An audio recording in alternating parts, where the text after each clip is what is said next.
And what is right? And what is the business you guys are running these days? So I have separately from Rox doing holistic health practitioner and consultant. And then Rox and I also are doing consulting work, so workshops. We have another contract coming up with the city, coordinating BIPOC artist retreats. So kind of a variety, but consulting in general. Okay. All right. Well, and again, then we'll have more too. So okay. One, we'll keep adding in. We get that you're there. As the other people join in, we'll kind of, we'll invite you to talk when you're eligible to. So, and then Rox, you'll have to talk on her behalf, maybe too, huh? That's a setup. That's a setup. Okay.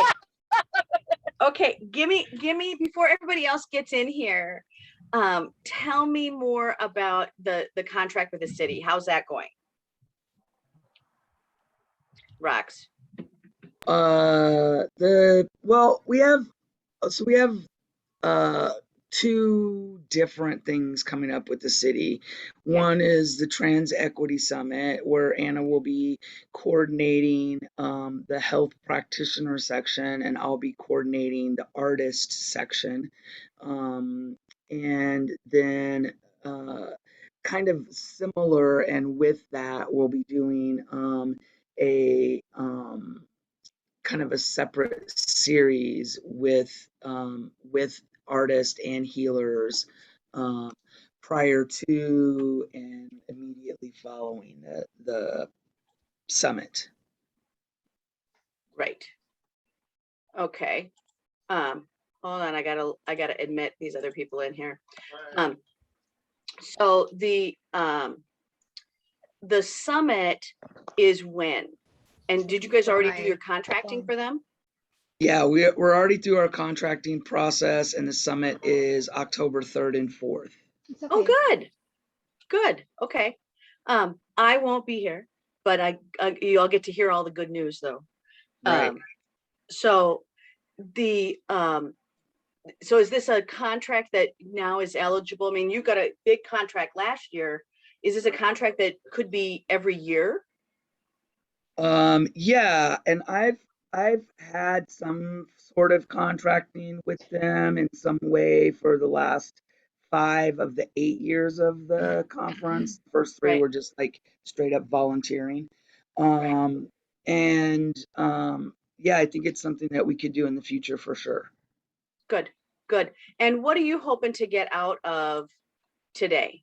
What's your big win? Those same things, more organization, more an ability to like I kind of hate this terminology, but scale up what I'm already doing. Okay. I'm gonna focus on 3 items today, so those will be very helpful to you. And then what I'll do is I'll try to kind of push some things into where you are. So because you guys don't spend a lot of time in here all the time, so it's a free for all. Yeah. It's a free for all. So if you have a question, you just shout it out. I mean, it's just that's how it rolls. But I'm going to give everybody a chance to just say good morning and introduce themselves. Anna, are you in a position to introduce yourself to the group? Yes, I am. Okay, well, we'll start with you since Anna's taken her parents to the doctor at Mayo. Yeah, and that is a regular part of my life. So I do meetings in the car quite often. I am Anna Meyer. Live in South Minneapolis. I am the founder of Formation Healing Arts. I am a holistic health practitioner, consultant, and then also an artist and organizer. So I do a variety of different things that all kind of center queer and trans, BIPOC communities, and welcome everyone. So there's my general quick intro. Great. Well, welcome to group. And then Andrew, let's go on to you. Good morning. Good morning, Mickey. Good morning, Karen. How you guys doing? Good. Glad you're here. Yeah. Glad I can make it. Can you believe it's September already? We missed you. Yeah, we haven't seen you in like all summer. You workaholic. Yeah, a few months. I just by chance happened. I've been pretty booked solid for the last couple months, and which is good and exciting, but it kind of prevents me from doing fun things like this. So, for the people who don't know me, I'm Andrew Stoff. I do business financial planning with a local firm here in Minneapolis called M&E Catalyst Group. Work with a lot of business owners, just basically help them be more efficient with their money, especially in regards to taxes and debt, and then of course what to do with all this cash that they got, because there's a lot of free cash that was given out by the government. Yes. And so just trying to help them achieve their goals. So that's a key thing. So yeah. And what are you hoping to take away today? Well, I mean, anytime I can take a big cup of the fountain of knowledge that is Mickey and Karen, I mean, you can't not help but take a big drink of that. So Right. yeah, I saw your topic and it's pretty interesting, and just by chance happened to have an opening this morning. So I'm like, yeah, let's check it out and see how I can just try to improve myself, my business, my clients any way possible. Because sometimes when you work with people and a service provider, sometimes you are a sounding board for them, and anytime you can help them out with anything, they really appreciate that. I always say the more value you can bring, you become valuable, and then when you're valuable, they never leave you. So it's not just, hey, let me help them out with this, but it's like sometimes you just, because we're all human, they need to, might need something to help bounce off ideas, or you just be like, hey, I noticed you maybe kind of going through this, I went through something like that, this kind of help, maybe that'll help you too. So just like say any way to help, that's the biggest thing. Good. And I just a question from the last time you and I spoke privately. Where are you on an assistant? Are you getting one? Where are you on getting help? Yeah, no, I got one. Not only did I get one, I got half of another one for some time. And oh my God, like, why didn't I do this sooner? Because for me, about 40% of my time before them was kind of like paperwork or processing stuff that just took me away. Yes, I was able to get business through and get my compensation done, but they took over a lot of it. And even like stuff that it was in process, so like first meetings, initial meetings, that such, hey, can you do this, can you do that, can you do the other thing? And it just opened up my time a lot. And that's really kind of why my schedule got more busier, because guess what, I'm not doing that. I can go talk people, meet people, get introductions, have more meetings, and it's just like, wow, whatever I might have to pay them out of my pocket, an expense, I'm easily making up just by getting new stuff. And so if you don't, I'm fortunate enough with my firm, we kind of have a pooling system, so I can kind of use them as little or as much as I need. But for people who might not, I mean, I know there's places where you can go do that, like Fiverr and whatnot.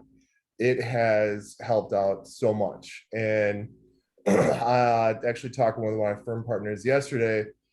How the second half's going to go is really exciting, because I'm looking at my pending list has now gotten bigger. Right. What I have in process, what I call in the pipeline, has gotten a lot bigger. And so it's just really exciting to see what might happen on it. But like I said, they're going to be worth every penny. Yes, I mean, there's been some, it takes a little bit to get going. There's been some mistakes, which you got to understand. It's like, you got to teach them, get them up to speed, how I like to do things and whatnot. But it's been really, really helpful. And so I'm excited to see what's going to happen second half this year or even into next year, because it's like you just have more time to do what I want to do. Like I said, was just have meetings, go meet people, and that's such. So. Right, because you are that lead generator. Well, I think today there's a small list that's going to help you on the subject of what to kind of gear towards them. So I'll put some extra pieces in there of just how to direct them in doing the small tasks that you specifically need them to do that lead to money. Because that is right now, it sounds like they're just cleaning up after the comet, right? Like your comet with like fire flaming off the back of you, and they're just kind of cleaning up all of the other stuff behind you. Or right? An assistant's usually working one end or the other, right? They're either booking those things in front of you so that you have everything you need to be able to succeed, or they're cleaning up the fire show behind you. Yeah. So, and it sounds like you're kind of still using them for a couple of those pieces. But yeah, a lot of it's stuff. This is what happened, need to get done. There's, like I said, a few things with them where it's like, hey, let's not email everything. Can you actually call them? I'm a big phone talk to yeah, them call them. type person. Like, no, don't email this out. Call them, get what we need, move on. Because you can get a lot more done in a 5-minute phone call than typing up a 20-minute email, on it. So it's like some little things like that. But yeah, it's I'm still kind of exploring my capabilities, because the one that is dedicated to me does help out another advisor a little bit too. Because I do Okay. want to be kind of more of that front end. Hey, I have like 30, 40 reviews I need to do. Can they just call and set those? Get them all scheduled. Yes. Yeah. And But so those two people are often not the same. no, So that's really totally looking at where that will help you. I think that's one of the things that is my takeaway for you today, okay. is to really figure out the small that leads to big. Yeah. Is Yep. where do you need the help? Yep. Okay, Janet Mills, let's hear you, and then Hello? Rox, I'm coming to you. Well, first of all, at the end, Mickey says, "What are you taking away today?" Well, it's only been 10 minutes, and now what I'm taking away today, I already have the end. Scale up, scale up. I love that. Scale up. I listened to a talk for Graphic Design Guild, AIGA, on capacity overwhelm. Uh-huh. I want higher capacity and I want to handle it. And then the farming out part, for me, it's like cleaning and just personal life stuff. And then I love the work balance of driving a mother to Mayo. There's been some of that going on. And in my in-laws' life. And so I'm already good. I mean, the rest of this is 2 hours is going to be a bonus. It's going to be so great. The introduction is I'm a graphic designer and I have some projects, but I really want to get going. And personal life, we're pretty isolated during last winter, and now want to have been seeing family this summer a bit when I get to. So for example, my two sons haven't seen each other since 2019, and they're both, one's in Brooklyn and one's in Chicago. So they're both coming in so they can see each other and work from our house. Great. Yeah. And so you can't say no to that stuff. But you have to integrate everything. I mean, they'll be working all day, so that's not a problem. And we have a US internet, fiber optic. So we got the capacity for 4 people it'll be 4 people working partially fine. So yeah, I'm here. I'm all ears. Good. Well, welcome back. Rox, give us your introduction. Good morning, everyone. I'm Rox. I have a business that is a arts and entertainment production company called Rare Productions, and I have that organized as a fiscally sponsored, non-for-profit part of Springboard for the Arts, and I also have that incorporated as an LLC. I spend a lot of time doing community organizing, and I also work part-time as a director of the Minnesota Transgender Health Coalition. And sprinkling through that, I do some consulting for community, mostly BIPOC community. I'm looking for ways to be organized. Andrew, the stuff that you were saying about an assistant is really ringing true for me. I've known that I needed an assistant probably for 5 years, and I just really haven't done the work to get it and create the revenue to pay for it. So that's a big like ringing of the bell for me. I appreciate that like realness around what you can do when you have the support mechanism through administrative stuff to really be out and be in with the people, which of course then stimulates business in a completely different way. So I really appreciate that. And I think that's good. Yeah. I think Yeah. that's what I'm looking for, really. Okay. Okay. Rox, I'm gonna just let Andrew respond to that because this was a big learning curve for him. And Michelle, this is where you can jump into because you run a lot of assistants. Any advice for Rox on this? As far as getting like Well, assistance. you guys have all heard me all the time, nagging at you, get an assistant, Yeah. and how to do it. But you're new enough in it where Yeah. that scary part, right? Yeah. That you just go, oh, how am I going to do this? Any words of advice for Rox? The key thing I learned from it, and I learned not only from the assistants, but also, they gave me like an advisor to train in on it, is how important your time is and how much, if you want to say revenue generation, or how much more advancement you can get by having that time available to you on it. Because if you're spending, if it's a couple hours a day or quite a few hours a week on whatever you're working on, you don't get that time away. And especially when it's going to some more, I don't want to say like menial type tasks, is that you can get a lot more accomplished because you know exactly what's going on because you're the driver of the vehicle. So the fact is, if you have someone else that can take that away from you, so you can really focus on either revenue generating items or something gets your awareness out, that's more important, and that's what you should really be focusing on more of, is that. Yeah, love it. Oh, I got one from Janet. Yes. I love the physical hand raise. Like that's adorable. Like, Teacher, hi, am I allowed? Like, I think like people want you time. They like customers want a little of you time, and like you're taking that away from them if you're doing the paperwork. That's what I see when I hear all of your voices or see all of you. Like they're gonna want you time. They're not gonna want you beating the paperwork. Right. I'm not gonna lie, I've gotten a couple clients just because they're like, you have staff? I'm like, yeah, I'm like an actual operation. Like there's I listen to hip hop music and Jay-Z's got a line, he's like, I'm not a businessman, I'm a business man. And so you kind of have to treat yourself like, no, I'm the actual operation on it. So why am I doing stuff where, like I said, other people you can pay? And it's really not, honestly, yeah, you're kind of worried that, yeah, you have to pay them, you have to pay them every 2 weeks or whatever it is, but it's not as much as what you can be doing and getting.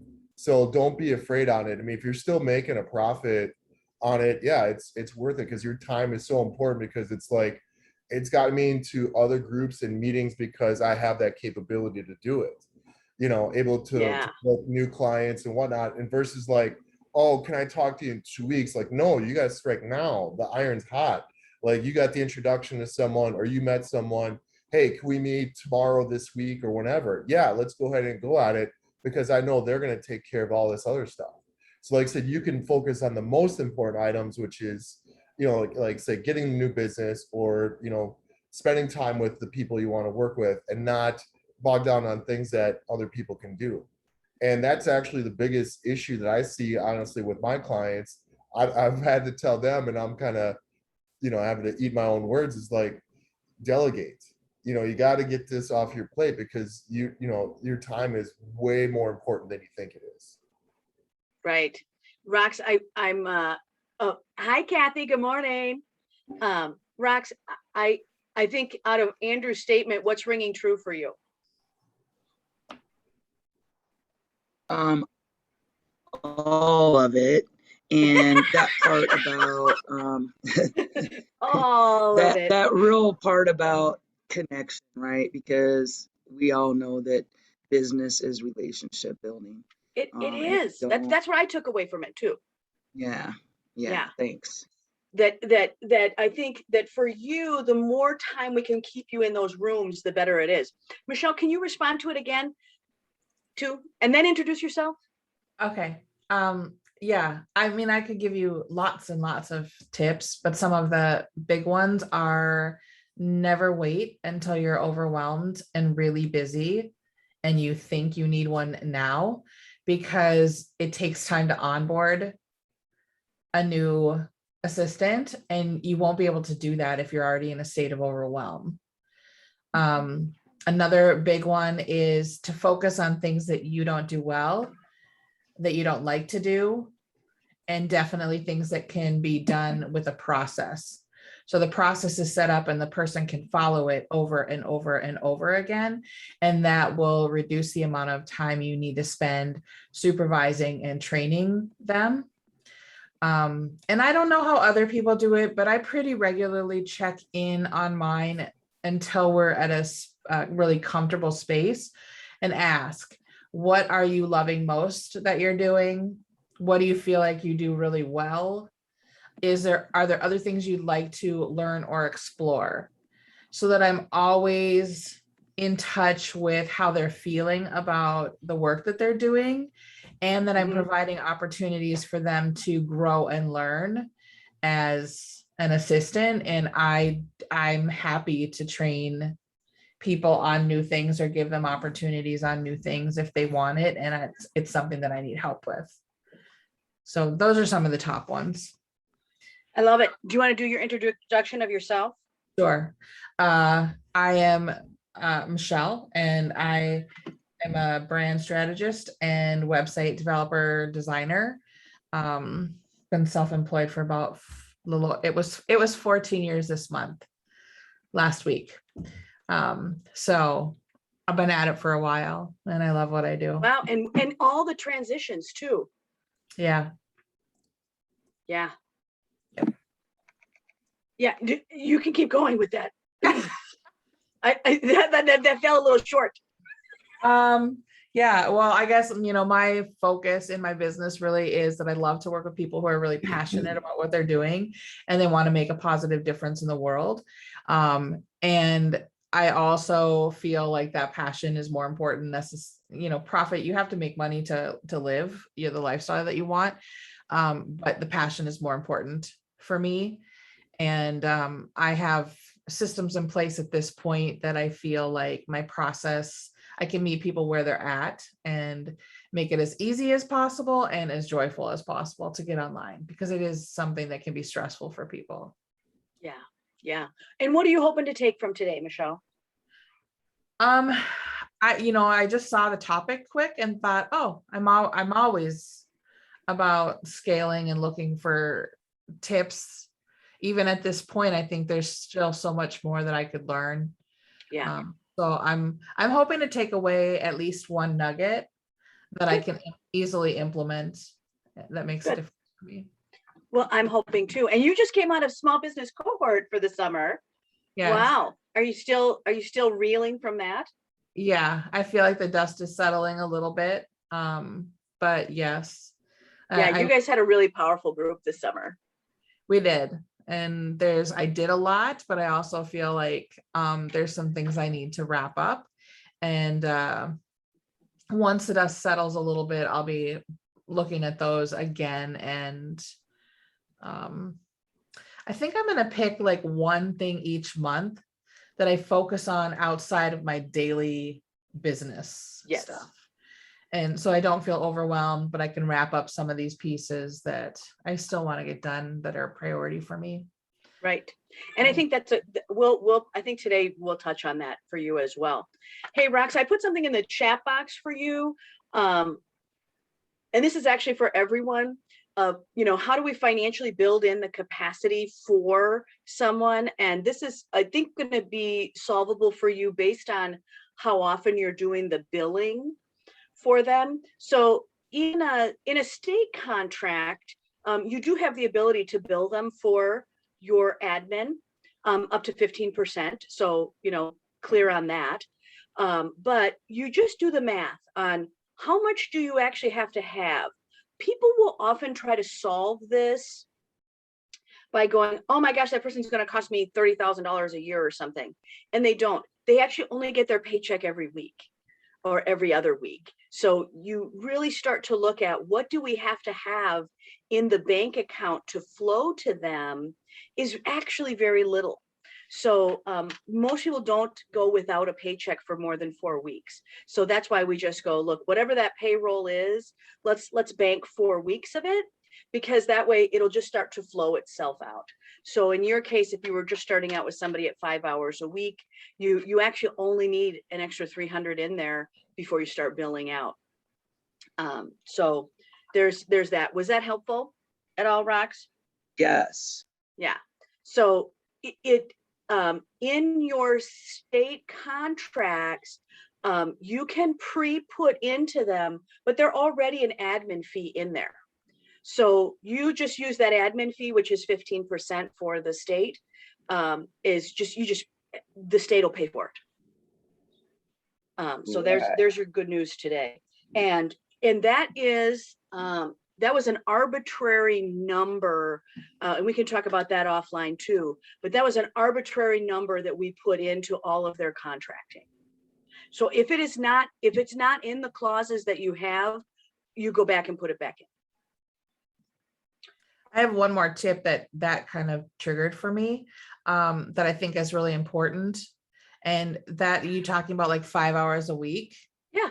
Starting small. I usually start with 10 when I onboard a new assistant.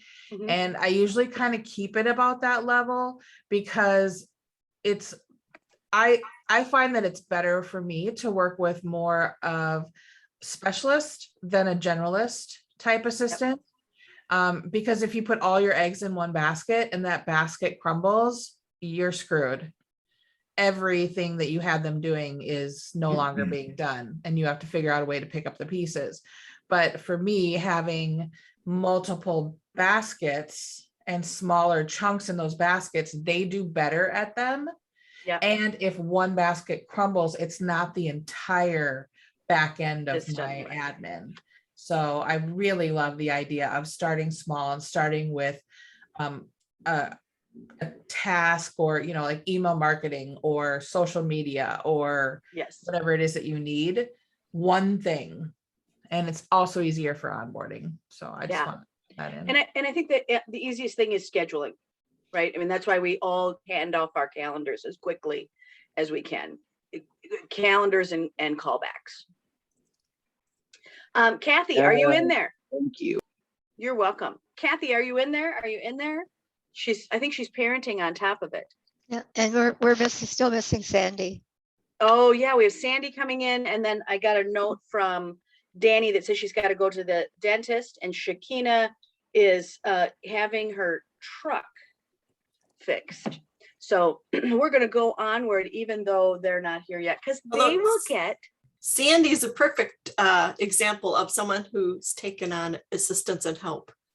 Oh yeah. Yeah, So I hope she's a realtor. Yeah. Yeah. Yeah. Oh, Kathy's working, as we can see.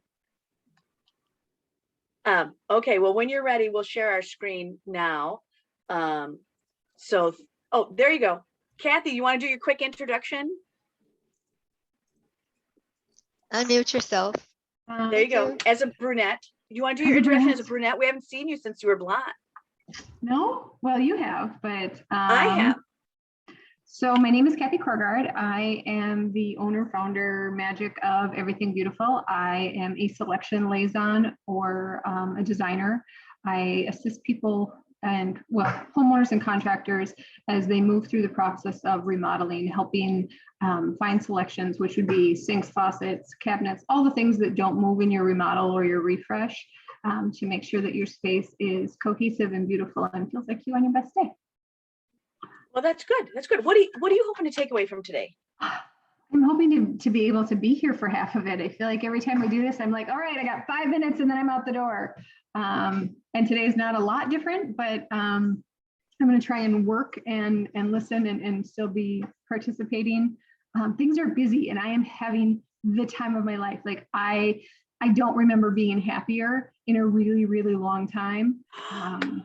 The contractor I'm working with is fun and it feels not easy, like, oh, this is so easy, but like, it's fun, easy. Like we're problem solving. We're doing all the things that I wanted to do when I started this, which, being a team and finding solutions and working with other people. I met a designer yesterday and I'm now part of the NARI Designer Roundtable group. Wow, Wow, you're so big deal. That's so big deal. Yeah, I'm kind of feeling like I'm legit for the first time. I don't feel like I'm faking it. Yeah. So, Yeah. So how long is that 2 years? This is year 3. Okay, so you're starting year 3. We I'm can't starting be a year 3. complete year 3. Are you a complete year 3? Well, so I start 4 in January. So January 1st Oh, was wow. Yeah. the inception. And for reference, Michelle Berg down there, the corner, it designed my website. So if you ever need help, Yeah. shout out to Michelle. That's good. Well, Michelle, you should feel good about that. Yeah, thank you for the mention. I actually have so many updates that I need to do to it, like new pictures and stuff, but I'm so busy out in the field every day that like all I have time to do today is my invoicing and add to a selection sheet, and I have to go do selections. I get to go play. Oh, I Gosh, can't that's believe it's been great. 4 years. Well, it's I only remember been when- 3. We're still 3. It's still 3. Well, I remember when you were trying to figure out how to tell people what you do. Trying to Right. explain that. It was a mouthful. Right. Right. Yeah, but you nailed it. I love selection liaison. Like, Yeah. I get it. When you tell me, I get it. Otherwise, when you were first thinking, I was like, she does a lot of wonderful things. And now it's like, bang.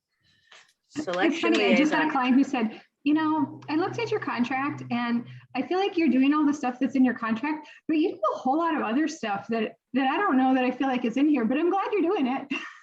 Yeah. Well, Mickey Mikeworth is glad that you have a contract. I'm grown up now. Love those.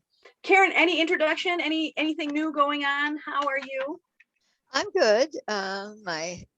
My significant other is not good, so we're going through a lot of medical issues with him, and it's pretty stressful for both of us. And my granddaughter is getting married in September in Las Yeah. Vegas, and I can't 10 days. go. Yeah, and I can't go because Michael is too vulnerable to travel. But it's being live streamed. Can you believe Yes. that? Right. So I'll get to see that. And I've just finished my entry for the Brooklyn Library art sketchbook. Nice. So I'm mailing that in. And otherwise, I've just been trying not to go crazy. I'm pretty good at that. So Right. Right. That is fantastic. Well, I am Mickey Mikeworth. I am your hostess today. I am also a business strategist. That's why Andrew and I were wings of a feather. Andrew is the next generation of business strategy. As you know, I'm retiring very soon.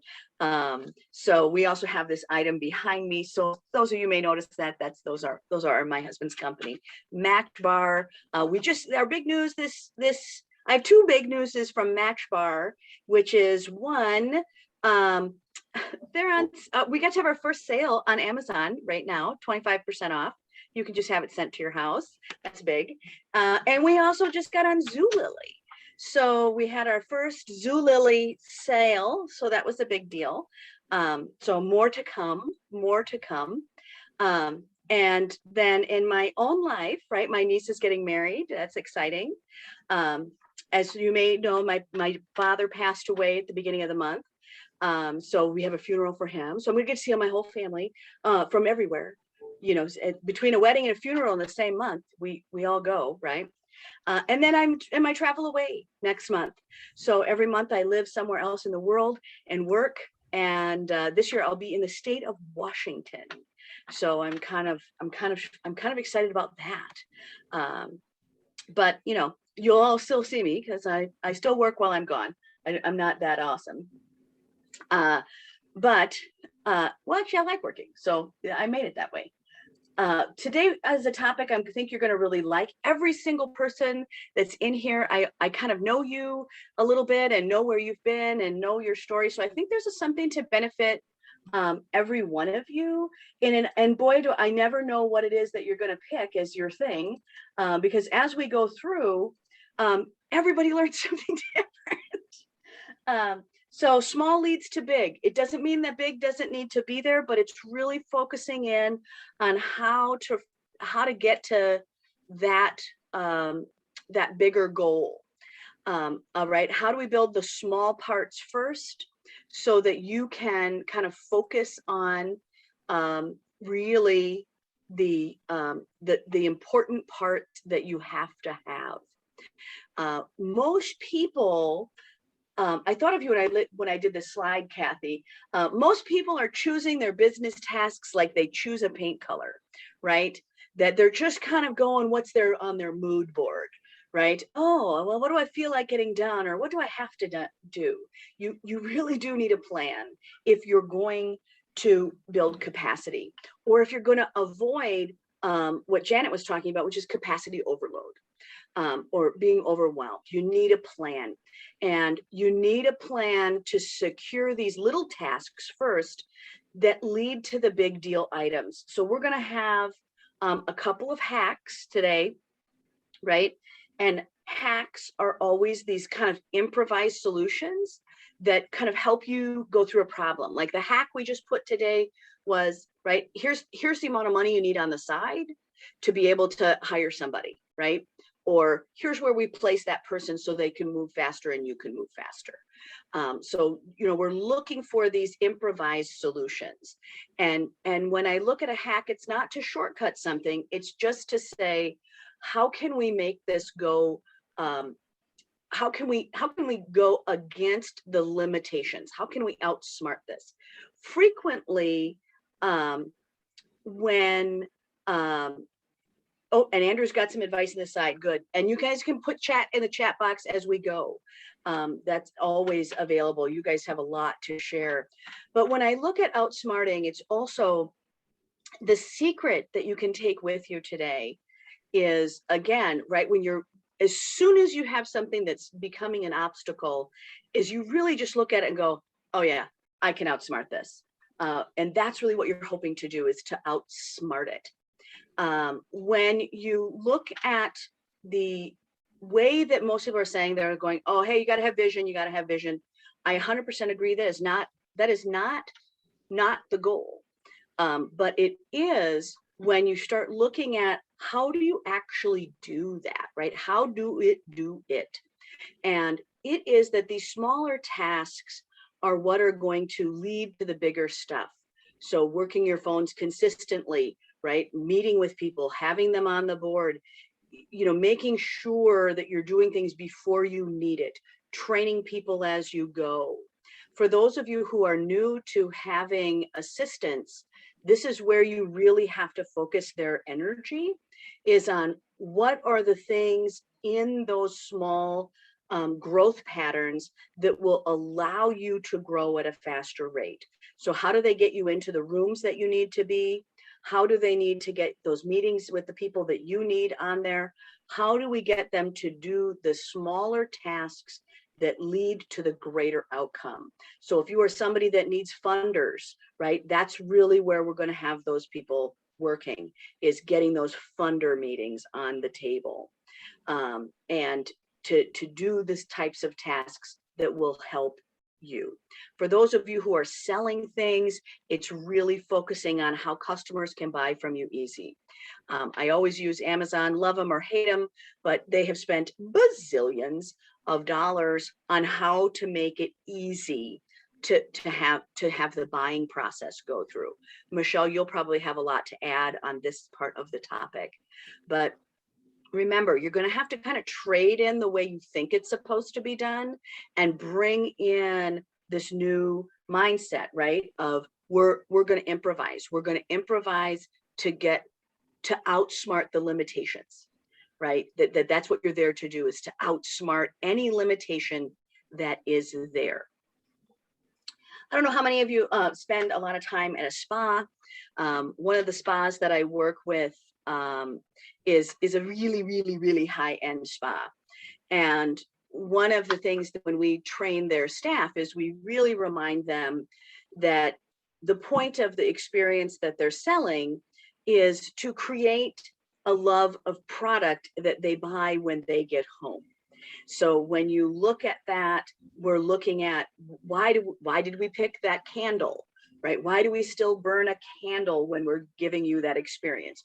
What is it that they're laying on? What every piece of what we touch someone in that spa experience, we want them to be able to buy again later. So when you're thinking about that spa experience, for you, that's the experience with you. That's the program that you're putting on. That's the show that you're putting on, right? How do people get more from you when they're not with you, right? So that may be, hey, by the way, this is a conversation that people ask me a lot. That may be something as simple as having a Q&A available online. It may be as simple as having a way to have a frequently asked questions page.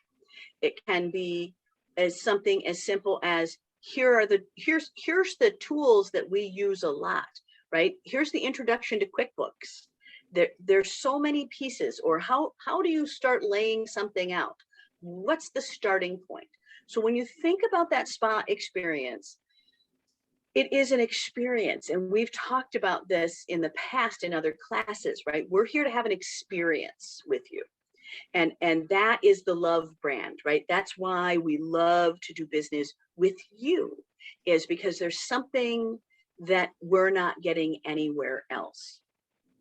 So this is an example, which will make you crazy to try to read on task, but this is an example of just an organizational chart that I share with people on what could an organized small tasks look like.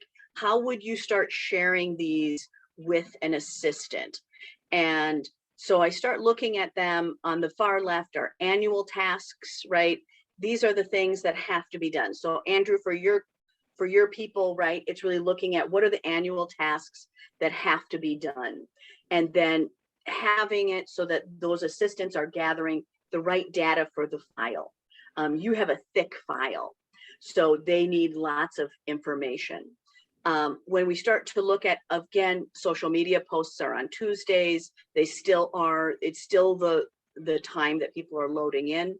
What we have found, what I have found is that while that is the recommendation from everyone who does social media, what I have found is that people that are in specific groups, they're really, it's worth learning when your group is online.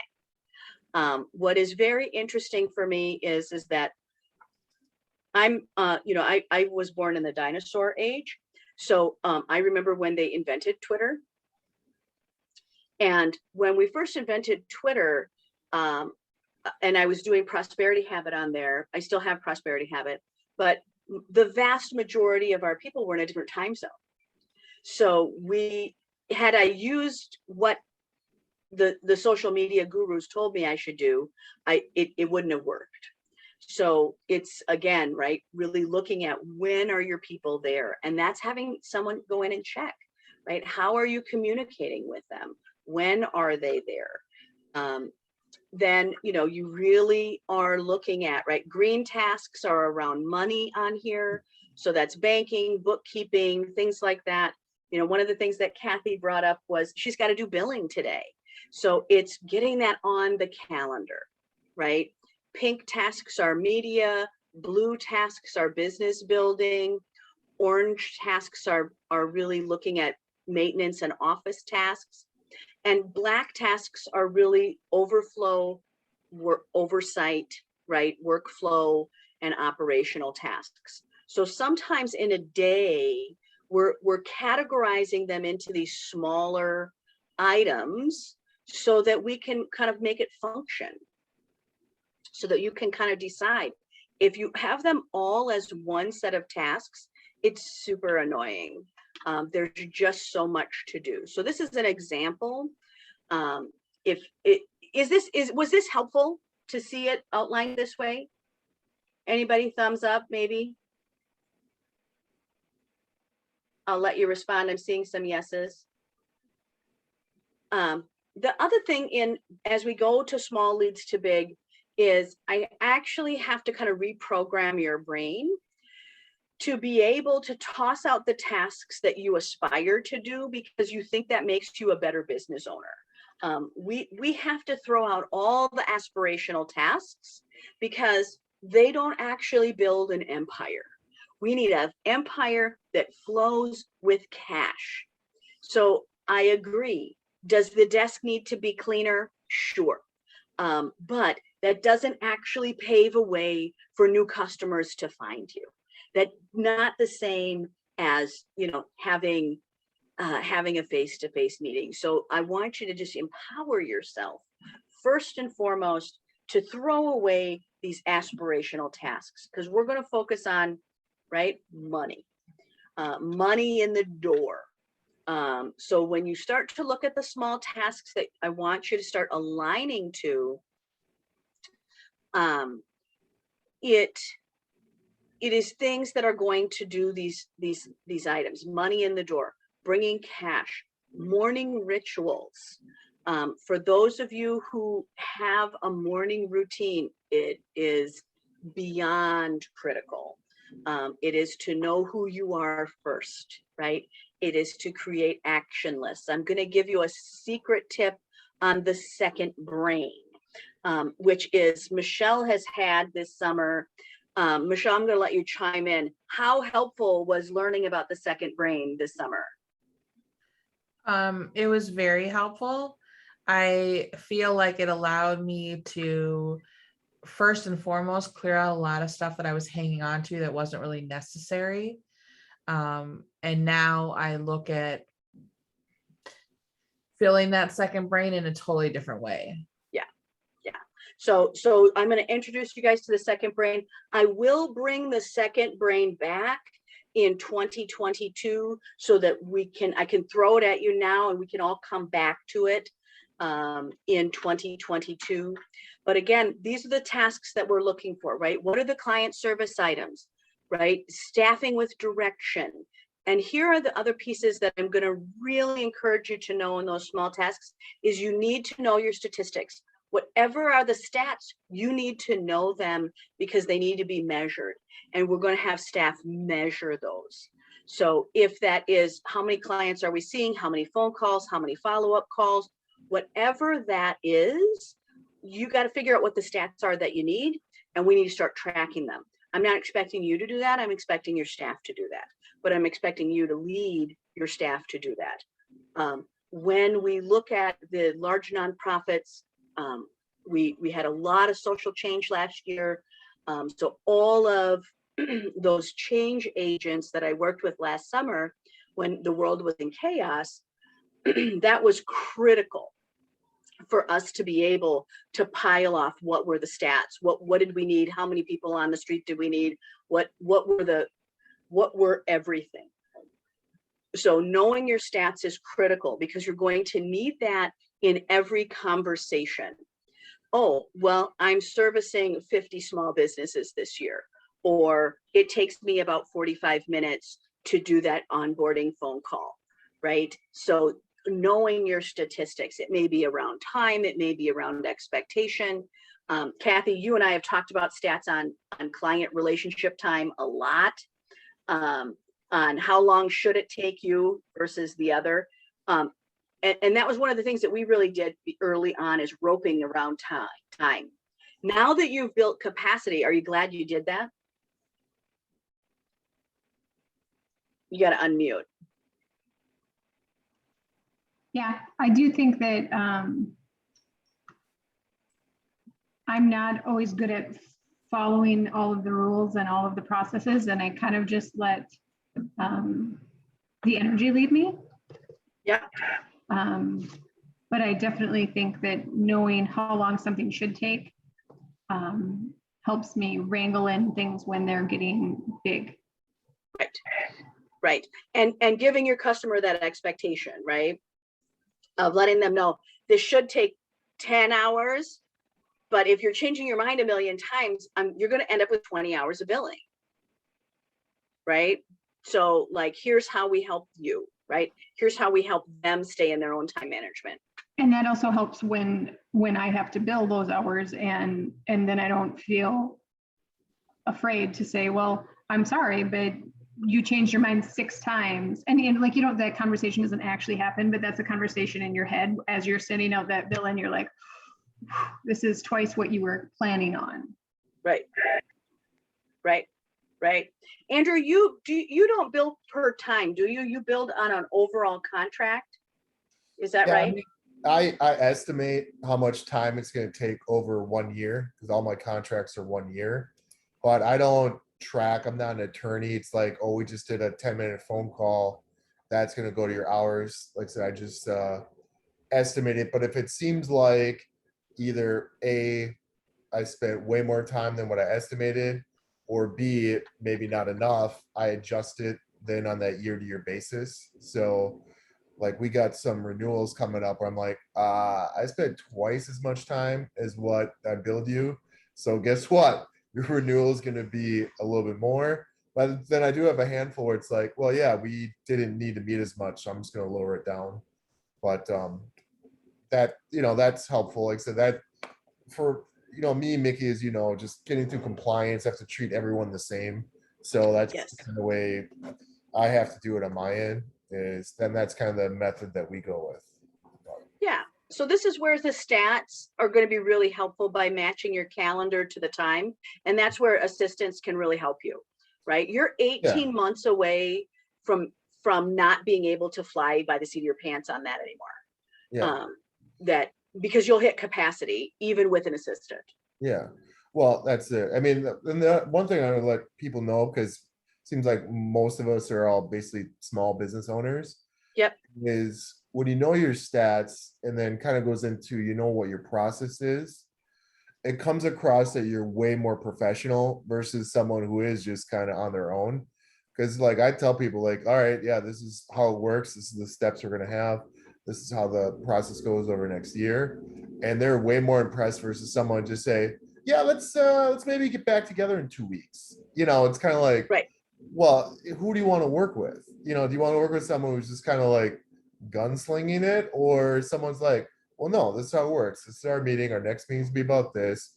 Our follow-up meeting's gonna be here. We're gonna do it in this time frame on it. And so when you can talk to them through, like, this is what happens, and then obviously you have to follow through on that as well. People are just like, oh wow, this person, they really got it. Because that's some of the feedback I've gotten from my clients is like, hey, you say you're going to email me tomorrow with a summary of what we need. Guess what? It went out tomorrow and we got it. We already got the meeting set for 2 weeks out, on it. It's like, they're just like, wow, okay. Yeah. They're, Here we go. a Let's cut try. above someone else that you might want to work with. Even though Right. if they reschedule things, that's fine. That's on them. But as long as you're like, hey, this is my process and stick to it.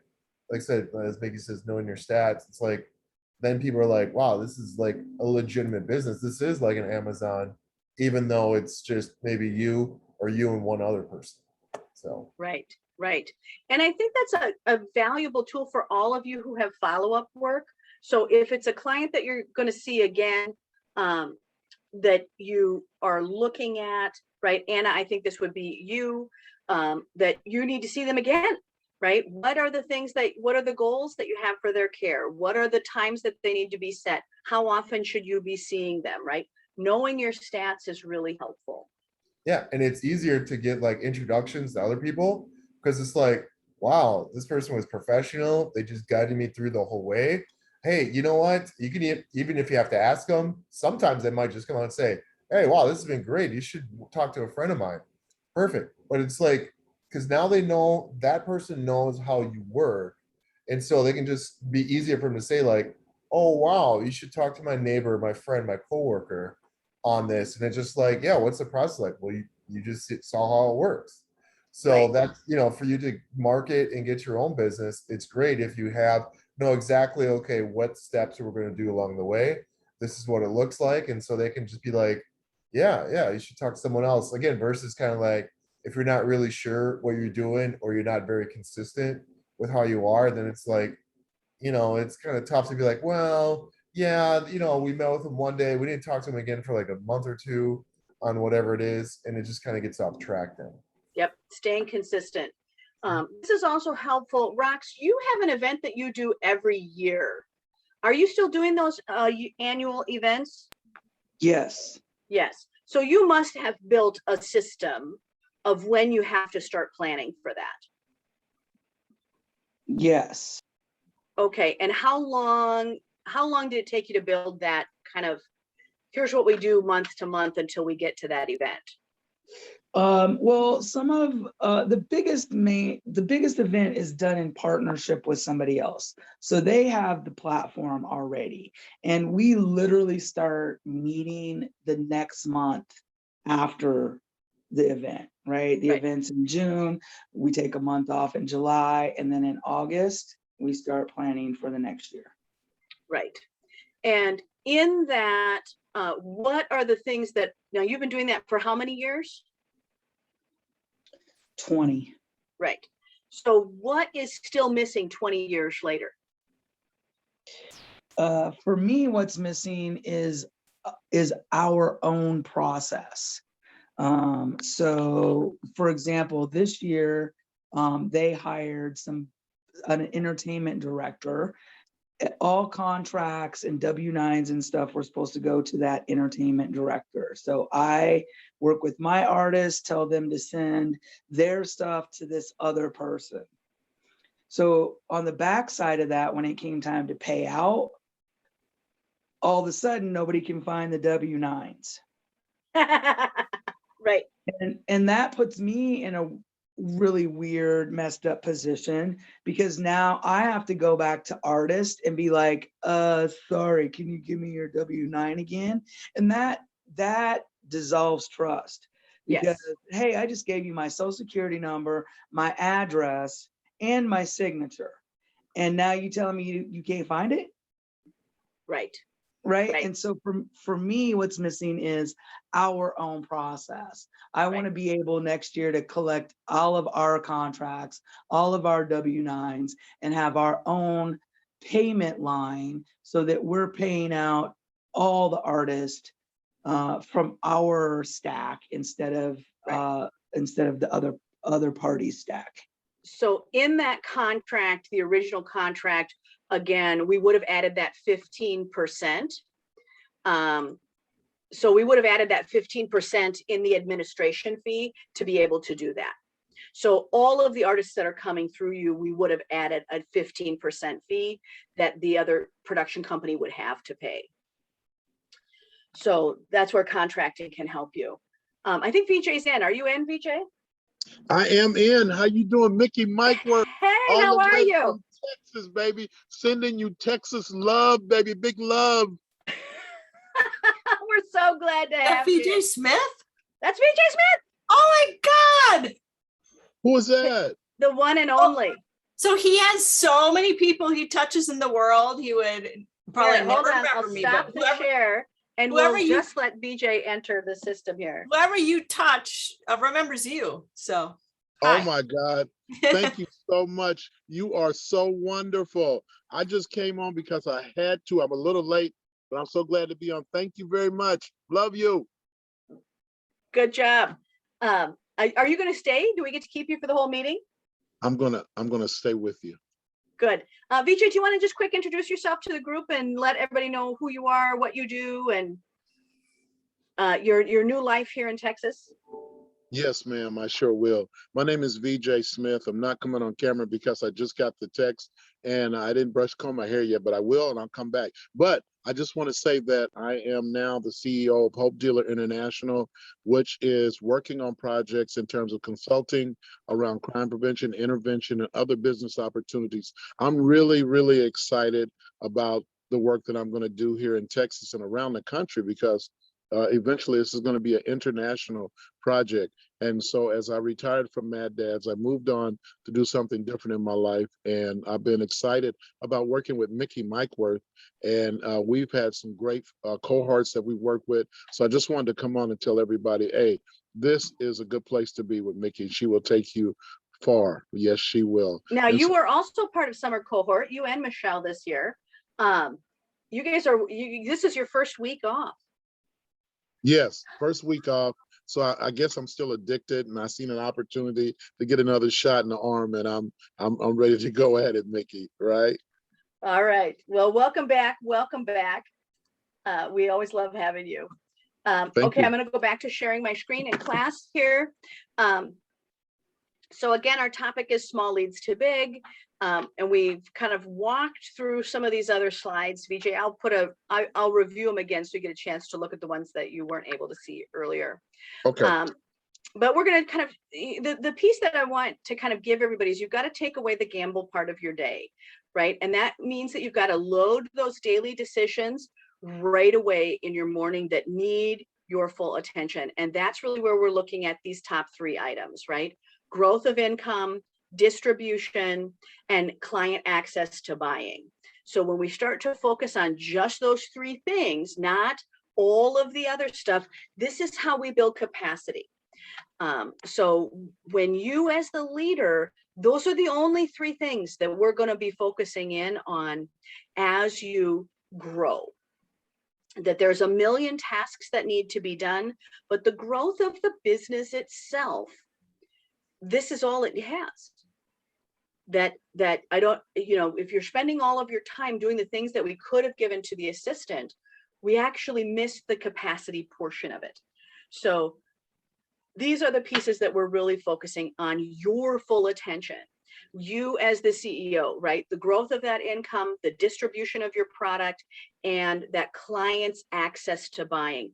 How are they going to get to you? How do they pay? What is the process? What would be something that intervenes with them?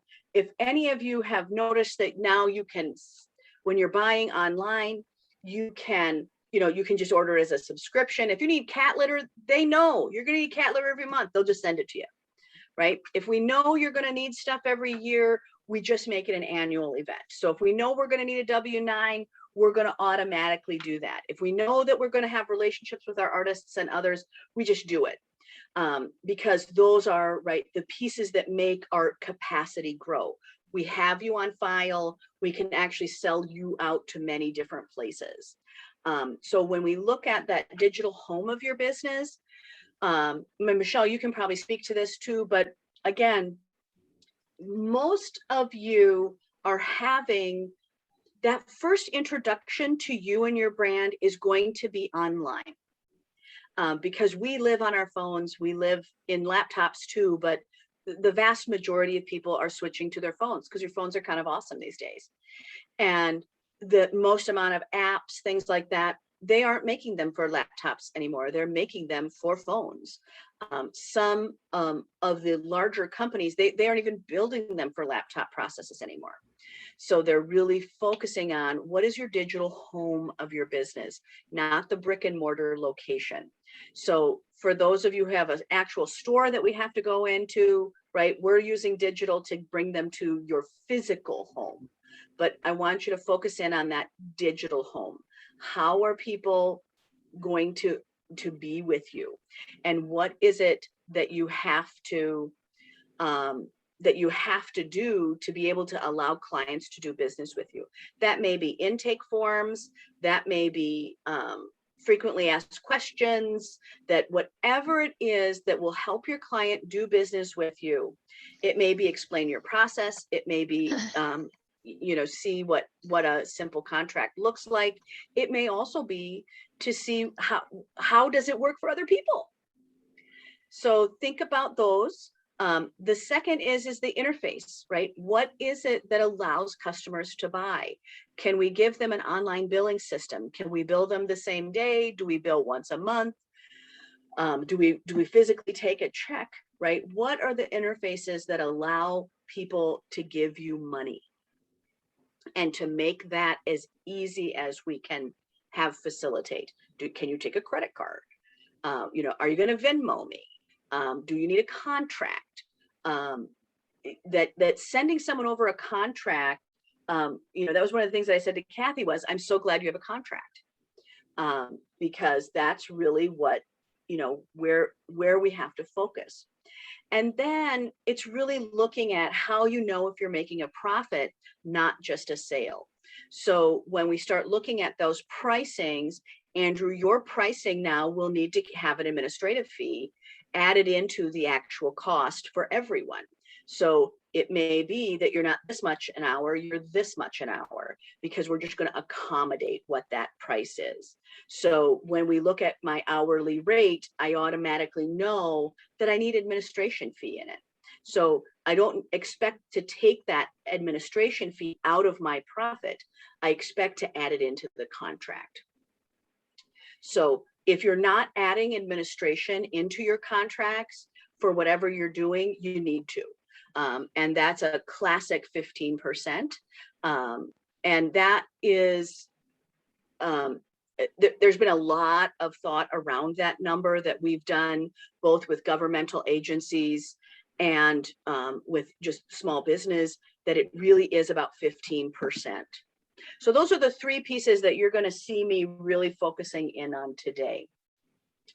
The reason that I go to those first three is because right when you're there, those are the things you got to get done right away, because those are the ones that you have to do without a distraction, right? Those are the ones you got to kind of, all the books are written about, right? All the self-help books are written about is getting those three decisions in. But what happens is you get tired, your brain gets full. So you have to take that prime, delicious, beautiful brain of yours and really treat it as precious, and really go into that beautiful brain of yours and say, I'm gonna use my best decision making right away in the morning for the three things that build my empire. And that rate of thought may be why people do yoga in the morning, right? Why people do a walk. I'm in the woods early in the morning. Many of you have talked to me while I'm out there, or that I've made you get up at 6 a.m. and meet me in a wooded area, right? It's why we do that. So when you start to look at that may be your distribution partners, it may be your trade partners, it may be that you're reaching out to people personally, but you're looking to get, right, these three major items done, right? How are people getting in there? How do clients do business with you?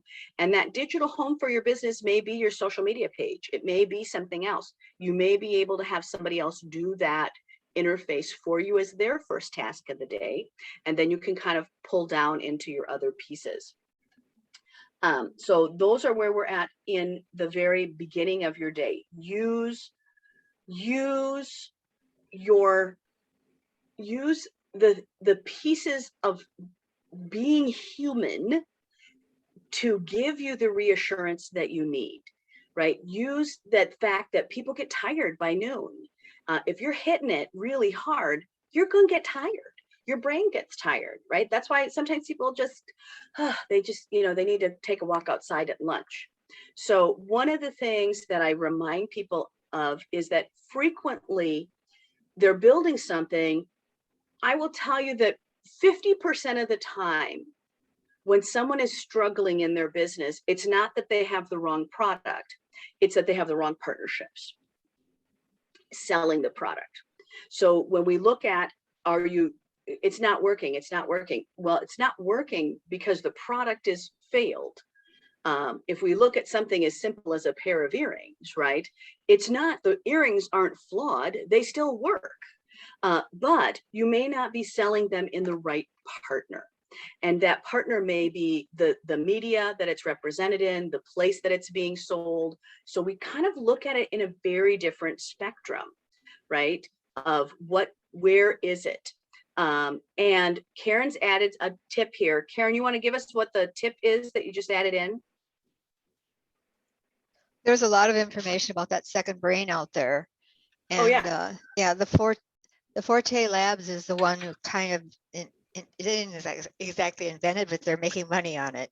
So the Forte Labs actually has a class you can take. It's $1,500, but there's so much information out there about it and how to do it. So if you just Google second brain, there's a lot of stuff out there. Yes, and I'll give you the exact person to look up the second brain piece too. So anyway, so this, I actually added that line at the bottom for Janet Mills, who always wants to know if I took the picture. So that if I took the picture myself, I just add in where I was and what I was doing. I completely wondered that. Every single picture I'm like, because usually you've taken all of them. And yes. So today when I was writing this class, I was thinking of you. yep, So good choice in the black and white too. Yeah, thank you. Thank you. At this point, I was hiding in a room in Oregon, in the middle of the circle of fire. I was surrounded by forest fires and just kind of trapped in this small town, of which that it was a hotel that like served breakfast. So they would take all the breakfast things and they'd throw them in there, and it was their dumpster was filled with rats, but their state laws would not allow them to poison the rats. And when I went to my room, I noticed all these hawks. There was just this flurry of hawks around. I'm like, wow, this is the greatest amount of birds I've ever seen. Well, because they had a free food source. So they would just fly in and catch a rat and fly off. It was unbelievable.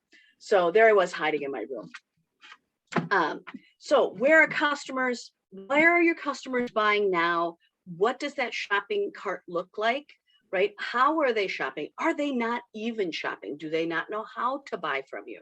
Do they not know what to buy from you?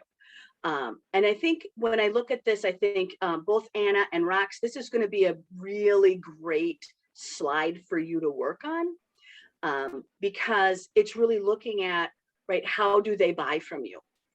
How do we buy entertainment, right? How do we buy the service that you have? And how easy is it to buy? So when you're thinking about what you're building, I would think about the customer themselves. We are very customer focused on what the experience is when you're trying to build capacity, because the customer buy-in is going to change how much you sell by how easy it is to buy. If you've ever bought something online that you've never ever used, like a program or something, right? I think of Doodly, who had this huge marketing program that came out, and how everyone I've asked if they've actually used it said no, but they spent $1,000 on it. So when you look at your customers, do they need to see it? Do they need to see what you do, right? So if you're a presenter, how can they see that? How can your customers get the idea of what you are? So in this picture, yes, I took this picture. What's the color? What's the texture? What's the pairings? How do we use this, right? So think about what does that customer want to see in order to make a buying decision. So sometimes that's just an FAQ. And Andrew, you would do very well with an FAQ. And VJ, you would do very good with an FAQ, frequently asked questions, right, on how to do things with you. We are looking for that morning task list to put in the smaller tasks that go back to those top 3 areas. So we're looking to create these smaller lists that need to be done on the lines of business. So many of you may have noticed that you got an invitation to this. Many of you may have noticed that there was a note on how to get into class, right? That these are the small things that lead to big, right? How do we make it easy for you to remember that this class is today? So those are the things that have to get done right away in the morning, either by you or by your staff. Another thing that is also really helpful about these smaller lists is creating a group that likes to buy something specific, right? So it may be very interesting. If I haven't introduced you to the Home of Peculiar Artists, they are on a Facebook group. There's 250,000 of people on the Home for Peculiar Artists. And what ends up happening is peculiar artists like other peculiar artists. And what ends up happening is by them just sharing what they do, not only does it inspire the other person, but it inspires an enormous amount of sales as well. So what ends up happening is it becomes a delivery system. So for you, if you are selling something, creating a group around that topic will often allow it to have its own distribution point. So when we look at another thing that's very easy to do is just look on Instagram. Who are the trade partners that you can have? When we look at this from, when we look at scouts, people who are looking for talent, they are scouting every single day, that they are looking for a basketball player, a football player. They're looking for the next Justin Bieber. They're looking for that great speaker. They're looking for that in a social media place. They're looking for partnership.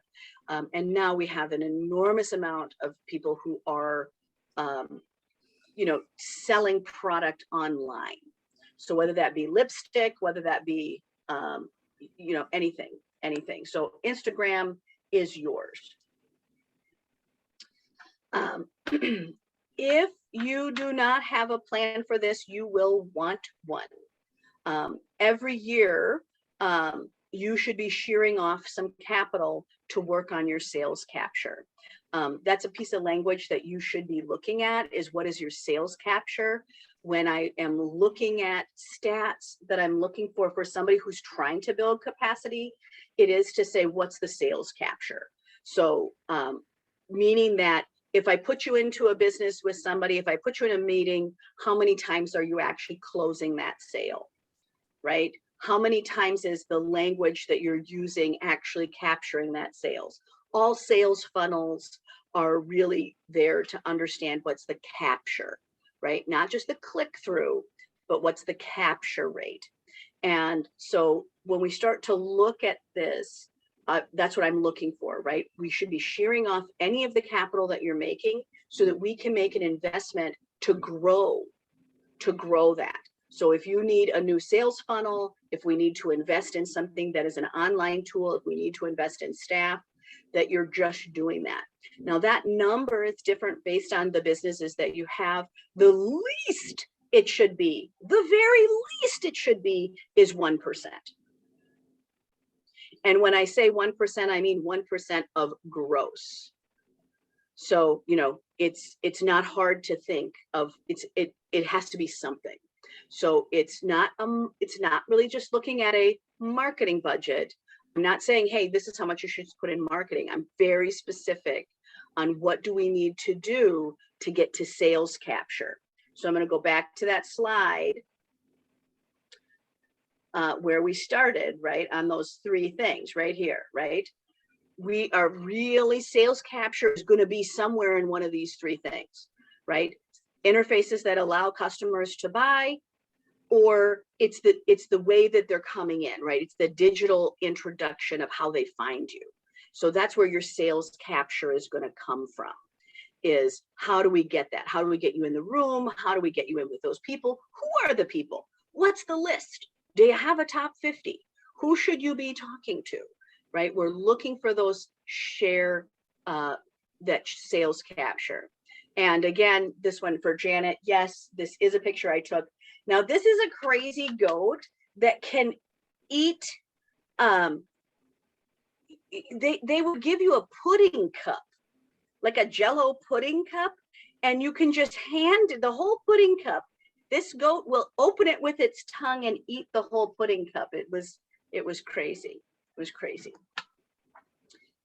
When we look at, when we start to look at your tasks, one flame should light another, right? So the phone calls that you're making should light the next thing in there. So you want to think about this. You can think about it as a set of dominoes. You can think about it as a set of matches. But every action, when you're looking at capacity, should light the next torch. So if you have 10 phone calls, it should light the next thing towards the sale. It should light the next thing towards the meeting. It should light the next thing towards the close, the next thing towards the being able to do business again. So make sure your actions are close enough together, right? Andrew talked about that at the beginning, right? We've got to see you in 2 weeks. I have a 3-week time period. He's got a 2-week time period. That, you know, when I meet you on that first time, I'm going to give you a set of tasks. I'll give you 3 weeks to get it together. I'll see you here again. The next matchstick has to be close enough so that the first one can set the other one on fire. So that's when you start to look at how often do you need to be meeting with people? How often do you need to see them? How can one action light the flame for the next action? So if you notice, right, we have classes once a month, right? I don't have 10 classes once a year. We have 11 classes spaced out every 30 days, right? So that we can teach you something here, you've got all month to use it, now you can use it again, right? So, and that you get, when you think about just something as simple as this class, right? You got a note before, you've got a notice today, you bought a ticket, there's another note that goes out that says, hey, the recording's ready. So we actually touch you a few times during this class before this class. The second brain is the best tool that I can give you. This name on the bottom, Ali Abdal, if you're going to write down only one thing today, you will want to write down Ali Abdal's number. He is on YouTube. He's a twitchy sort of character. I love him. But Ali has done a lot of work. The concept of the second brain, Karen brought in another place for you to look at it. The source material from it, I find, is sometimes too salesy to actually get people started. So they actually forgot that they're running on a sales method that I believe died 15 years ago, which is, right, that they don't build partnership first. They just try to quickly sell you something. So they constantly withhold information on the topic so that they can kind of trick you in the door. And that system doesn't work in today's modern generation. Whereas Ali went through the course, he understands the course and just says, here's how I'm using it. And sometimes that's enough information to be able to go, should I go deeper? But a second brain, and I also have a video that I'll put up on just me talking to the cohort this summer on using it. But basically, and I'm going to stop share for a second so that we can kind of open this, because we have 2 people that went through this summer. Basically, what you're going to stop doing, here's the hard part, is we actually have to be willing for you to admit that you're human and that you can't remember everything. So it's another way to sort things. Vijay, I'm going to let you go because you really did a lot of work on second brain. And can you just give them what it means and how you're using it?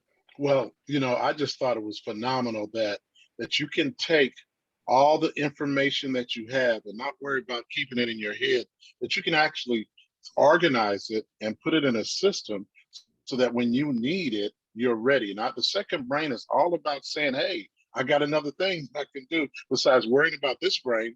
I got a second brain and I got a place to put it. So I bought a table and I put a table and I got it categorized in my second brain about crime prevention, motivational speaking, health stuff. Everything I want to talk about is organized. And then I got to do another piece of organizing it into paperwork, like, okay, questionnaires and all that stuff.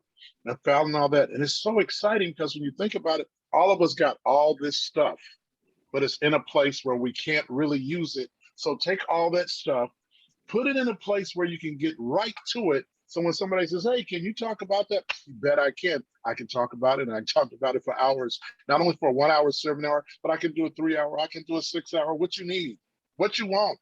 Because my whole theme is make a new choice, send an invoice. Right, make a new choice, send an invoice. I love it. I love it. Michelle, do you want to respond to second brain as well? You were in cohort this summer as well. Thank you, Vijay. Yeah. So I think the 2 things that I took away the most, I have always had notebooks filled with content that I've taken out of my brain to help with that overwhelm feeling, but not organized. So the organization piece and being able to find specific content quickly. And then the other piece is really focusing on my journey and what I want to learn more in what I keep, if that makes sense. Right, right. Things that I In can use. right, right. In what it is that you want to use. Yeah. One of the things I like about the second brain concept for all of you is that a lot of you are reading, you're getting other information, you're using it for other things. This is a way to store data. The reason that I use that for those of you who are speaking, who are doing contracts where you're teaching, where you're helping people guide through systems and you're using an enormous amount of data that you've accumulated over a period of years, is that it allows you to be able to speak from a point of prosperity, that you can always have an enormous amount of product available to build from, because it'll teach you a different way to put things together. So that second brain, I'm going to share my screen again. The second brain concept, I think, is going to be really valuable for all of you. And I will bring an entire session back in 2022 when we put out the new schedule in October. We'll put the new 2022 schedule out. But again, this is where it is there. It for me, the more powerful tool for all of you is it will, if you're willing to amass this concept, it will always allow you to be able to start construction of new ideas, new contracts, what you're speaking on from a place of prosperity. And that's my big selling point on why I would like you guys to learn it. If you are creating product, this is just the backup of that, create from what you already have. That this is where we start to look at, what are you selling? Well, you don't need to keep inventing new things to sell. You need to be able to go back into the products or the ideas that you've already been made. So I'll use an example of Kathy. Kathy, how many bathrooms do you think you've been in? 40, 50, no, maybe 100. Yeah. 100, yeah. And how many of them have stuff in common? All of them. All of them, right? So is there tools from a bathroom 20 bathrooms ago that would be helpful to the person who's doing the next bathroom? Frequently, yes. Yeah. So this is where we can also start building products from what the knowledge is that you've already have, right? So here are the top 10 things that you should know about a bathroom remodel, right? Or a kitchen remodel, or how to think about it, or what you want to talk about. And when you start to look at that, of you being at the round table at NARI now, yay! It is frequently not necessarily starting with product, it's starting with function, right? What are you doing in that bathroom? How long are you going to spend in that bathroom? Are you a What's your bathroom demographic? person? Yeah. Yeah. Yeah. Yeah. A 4-year-old is going to be very different in that bathroom than washing a newborn, than washing an elderly person. So they're very different pieces. So when you're looking at what you're looking to sell, what do you sell when you aren't delivering? And so this is actually one of the challenges. This will come for you, Kathy, but by the time you get to year 5, which would be a guidebook, right? Which would be a quick download that somebody can take from your site of the 5 things you should know about remodeling a bathroom with an elderly person or whatever. So you'll start harvesting that data into what this is. The laugh on this is really, we were out in the middle of nowhere, and my husband is waiting for me to go through this and do the photographs in this really old cemetery that someone had told me existed. And so we are literally like dust flying, what do you call those? Tumbling tumbleweeds are flying past me. And he goes to use his phone, and there we are. The DEA is there. And we literally can see for hundreds of miles around us. And it's obvious that we're next to the DEA van, but boy, we couldn't see him, right? So even if you don't think you can see your product or what that will look like right now, I guarantee you it's there. It's there. So we're also looking for product creation for growth. So Kathy, I'm going to go back to you on that.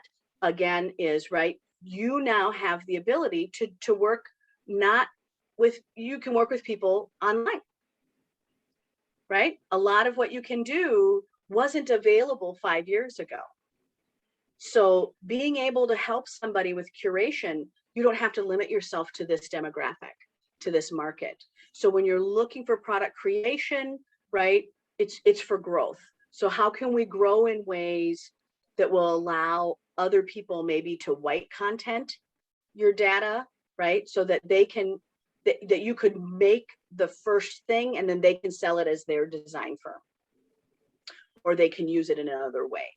So when we start to look at what are the products that you're creating, for all of you, you're selling something different, of what would that look like? So that may be a DIY kit, that may be some other way for you to do that. Some of you are limited in what you get to do.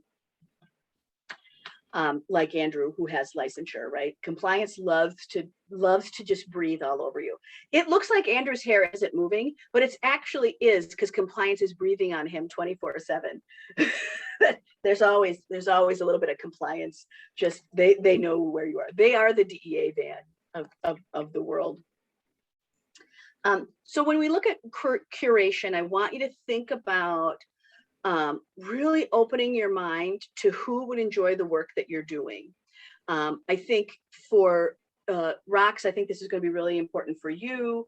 I think VJ, this is important for you. You've learned this lesson, actually, VJ, a lot of who needs the word. It changes. It's much more open than you may have thought.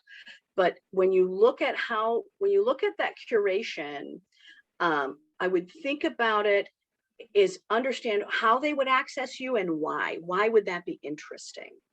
Because that's going to help you understand how you're going to build that trade partner, how you're going to manage the distribution.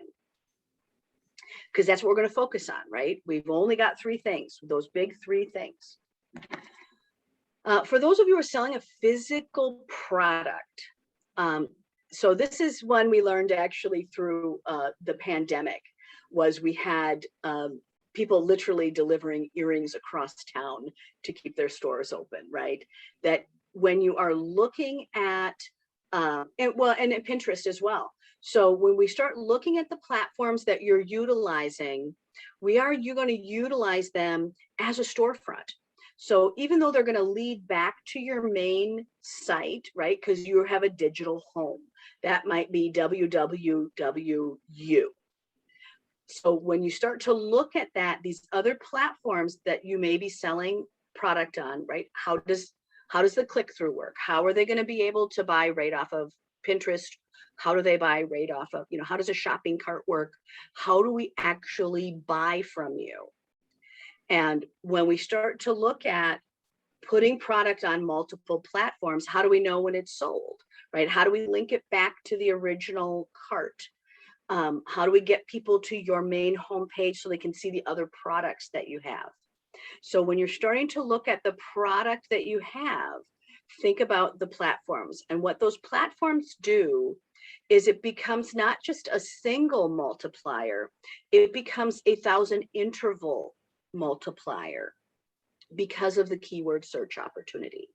So think about in your distribution plan, what are the media outlets that can help you perform, and then, right, looking to curate so that this new audience can find what you have, right? So oddly enough, if you go into Pinterest, for those of you who are Pinterest addicts, right, if you type in something like mermaid, it's going to give you 10 different categories of mermaid.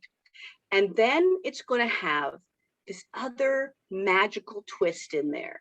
If you like mermaid, you'll like this other thing. So when you start to think about, if you like this, if you like the color blue, you might also like blue skies, you might like blue water, you might like blue paint, you might like the blues, right? So think about what that is and those platforms that you are selling on, speaking on.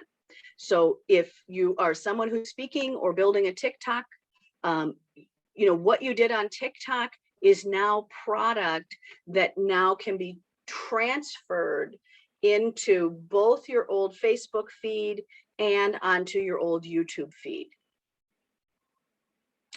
And so you can kind of start to do that. Karen's put up another little note on Abdi's stuff, and I think those 10 fundamentals are really helpful.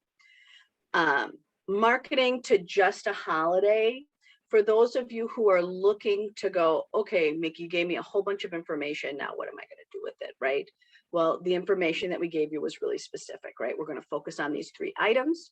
There's a lot that goes to these small tasks. We're going to focus in on the small tasks that lead to money, in a way that we can either hand to somebody else or that we ourselves can do.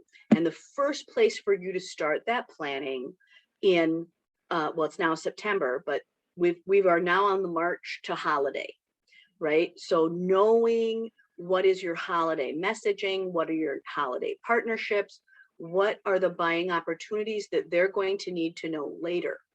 What is interesting for the country that we live in is that lots of people anticipate that they need more money around whatever holiday it is that they are selling.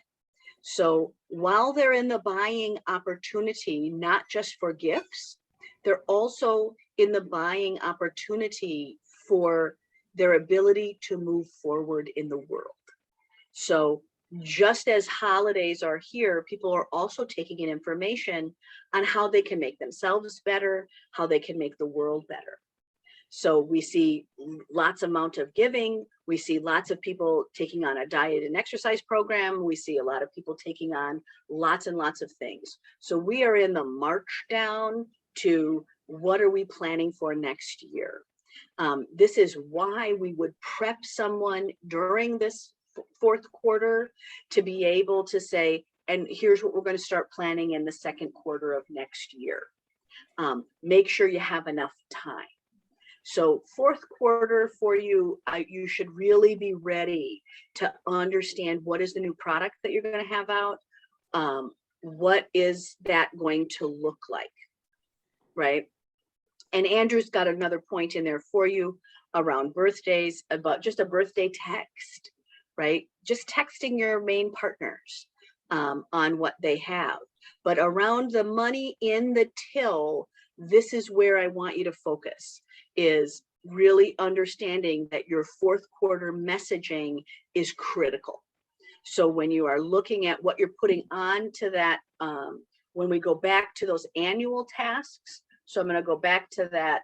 I'm going to go back to that screen. This gives you a chance to look at all the things you've already learned, right? When we go back to where we started from in the very beginning, was this grid, because Mickey loves a grid. When we go back to the grid, right? When we come back to this page, you've got to think about those 4th quarter items of what is it that you have to get done. So when you're looking at those annual tasks, what has to be done in 4th quarter, right? Those reviewing your customer lists, right? Who needs to be talked to, right? What has to be ready for? What are the quarterly payments that you need? What are the legal advice that you or your customers are going to need? So looking at the things that are going to come in 4th quarter. And 4th quarter is also going to give you, right? It's also going to give you, which we are just starting, right? It's also going to give you, right? This is your task areas, right? We're going to do them right away in the morning. These are the people we're going to contact. This is our distribution partners. This is how we're going to trade. Those are the first 3 things you're going to do in the morning, every morning, before you do any of the to-dos, right? Any of the work, you have to do the work of capacity before you do the work. And you as the business owner, that is what we have to retrain everyone's brain on, is to focus on that customer experience with you. And how do we get them into that buying position? But fourth quarter is this slide, right? This fourth quarter is going to let you know how much capital you have to shear off to work towards that sales capture. So not only is it a time when everyone is figuring out their wallets, they're opening up their wallets, they're looking at their savings, they're looking at their fourth quarter results. It's also when you should be doing that as well, right? That's also when you should be doing that. When we look at product or pairings, this is when you are looking at partners that are a little bit fantastic. So some of you have physical product pairings, right? Kathy, you have lots of trade partners that you are utilizing, right?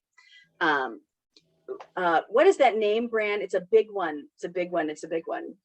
Where you're like, just go look at this website and know that I get a different price, right? Build.com. At what is it? Build.com. Yeah, so build.com, right? Here's a great partner, right? They've got all the infrastructure. You can just send people to that and they can start shopping, right? They can put everything in their cart and they can send you the cart, right? Whoop, you got to undo you. I tried. Yes, but I would never let my customers do that because I'm curating a different experience where I will send you ideas of things you like. You tell me what you like. I will add a cart for you. There you go. Right. So this is a great pairing, right? They have a return policy. They have lots of customer service there. And then we have your service on top of it, right? Mm-hmm. Yeah. So good piece for you. Where you sell your product matters for all of you. Consumers say that they prefer shopping for gifts and personal items in physical stores, but when they are buying services, they would much rather buy them online or pay for them or be able to do the math around them. They don't actually want a mailed receipt anymore. They want to just have it online. So you may want to think about what that looks like for the product that you're utilizing. So in when we look at Andrew's or Anna's, right, these are you have to be there because you are selling yourselves. You are the product, but the things that you are doing you may not need to physically be there for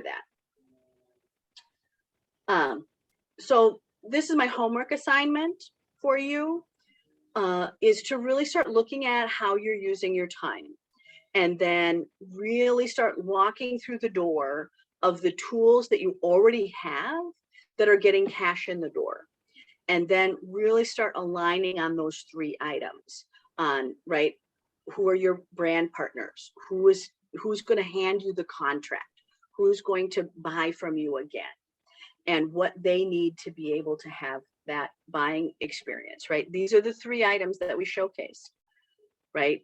The systems interfaces. How do customers buy from you? How are you knowing that you have an ROI? Part of your ROI is knowing what your admin work is. And the admin function often deteriorates in individual businesses because it's not a line item on their report. We just don't have any way to know how much work that business owner is doing that we don't see. So we don't actually have a way to calculate their profit unless we put it into the hands of an assistant. So for Andrew, you're going to actually understand your profit very differently this year, and the process and the pricing. When I say you're 18 months away from the next step, you're 18 months from understanding what it really takes to deliver the product that you're delivering at this level. So the other things that I would look at for you again, are looking at the social sites that you're allowed to be on. What are you doing? How is that working? That's the banking of your business. These are online transactions. These are shopping carts. These are, where are you posting? Are you having deals?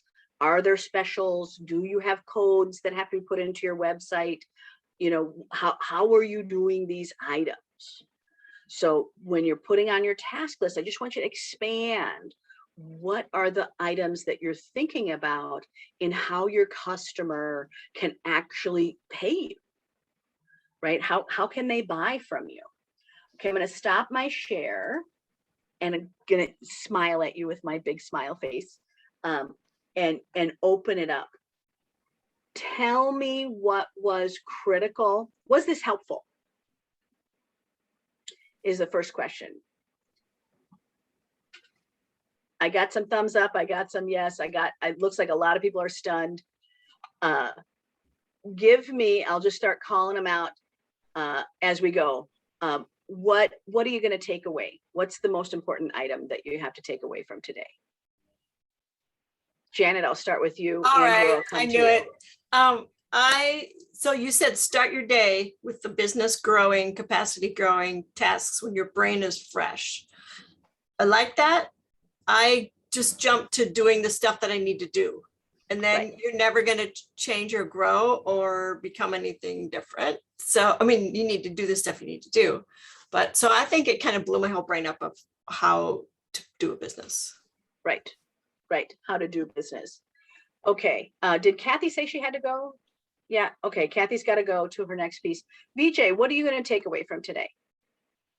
Well, I'm glad you asked. What I'm going to take away from today is the extension of the second brain piece and how we really have to utilize that, and how the more you utilize it, the more you can promote what you can do, and also the ability to build capacity and how to use people around you to build capacity. When new opportunities come up, look at what they are, look at who can help you and how they can be involved and be a part of that, because everybody wants to be on a winning team. Right. Everybody does. Anna, are you able to respond to us in the car? Ooh, I a am. picture. Yeah. Yeah. Oh, Hi, we get the live. everyone. Oh, you're parked. Yay. Yeah, I am parked. And Good. I have a little dog of my parents in the background with me. It's so that's great. Coco making Hello, an appearance. Coco. Hello, Coco. Today's session was right on point for me. I've been looking at different kind of task management and project management and life information tools. And so, I don't know if you've heard of like Learn, Do, Become. It's a different program, and they have like a step program that can like do a command central, and then looking at programs like Asana or To Do. So this was right on point in terms of like getting everything out so I don't have to store it in my brain in a much more organized way that I can visually actually move around and organize in a way that isn't overwhelming for me. Managing multiple projects as somebody who also like lives with a brain injury, just trying to manage that task management and project goals in a much more visualized way. The one question I do have, about today is the city of Minneapolis does not add an admin fee on, nor are they customary to add admin fees onto contracts. So even the one contract that I did put in an admin fee for that I have, they were like, an admin fee? And I'm like, yep. And I just left it at that, but that was only even 8%. But they weren't going to go up on the contract amount. So really that is just part of my payment. Does that make VJ, we've been how to through this work on your around- contracts. Can you respond to that at all? Because we've done that on yours. Yeah, and so, I think you just talk to your who's ever working contracts, find out what their maximum percentage is, and then you may want to add other services like copies. You may want to add printing.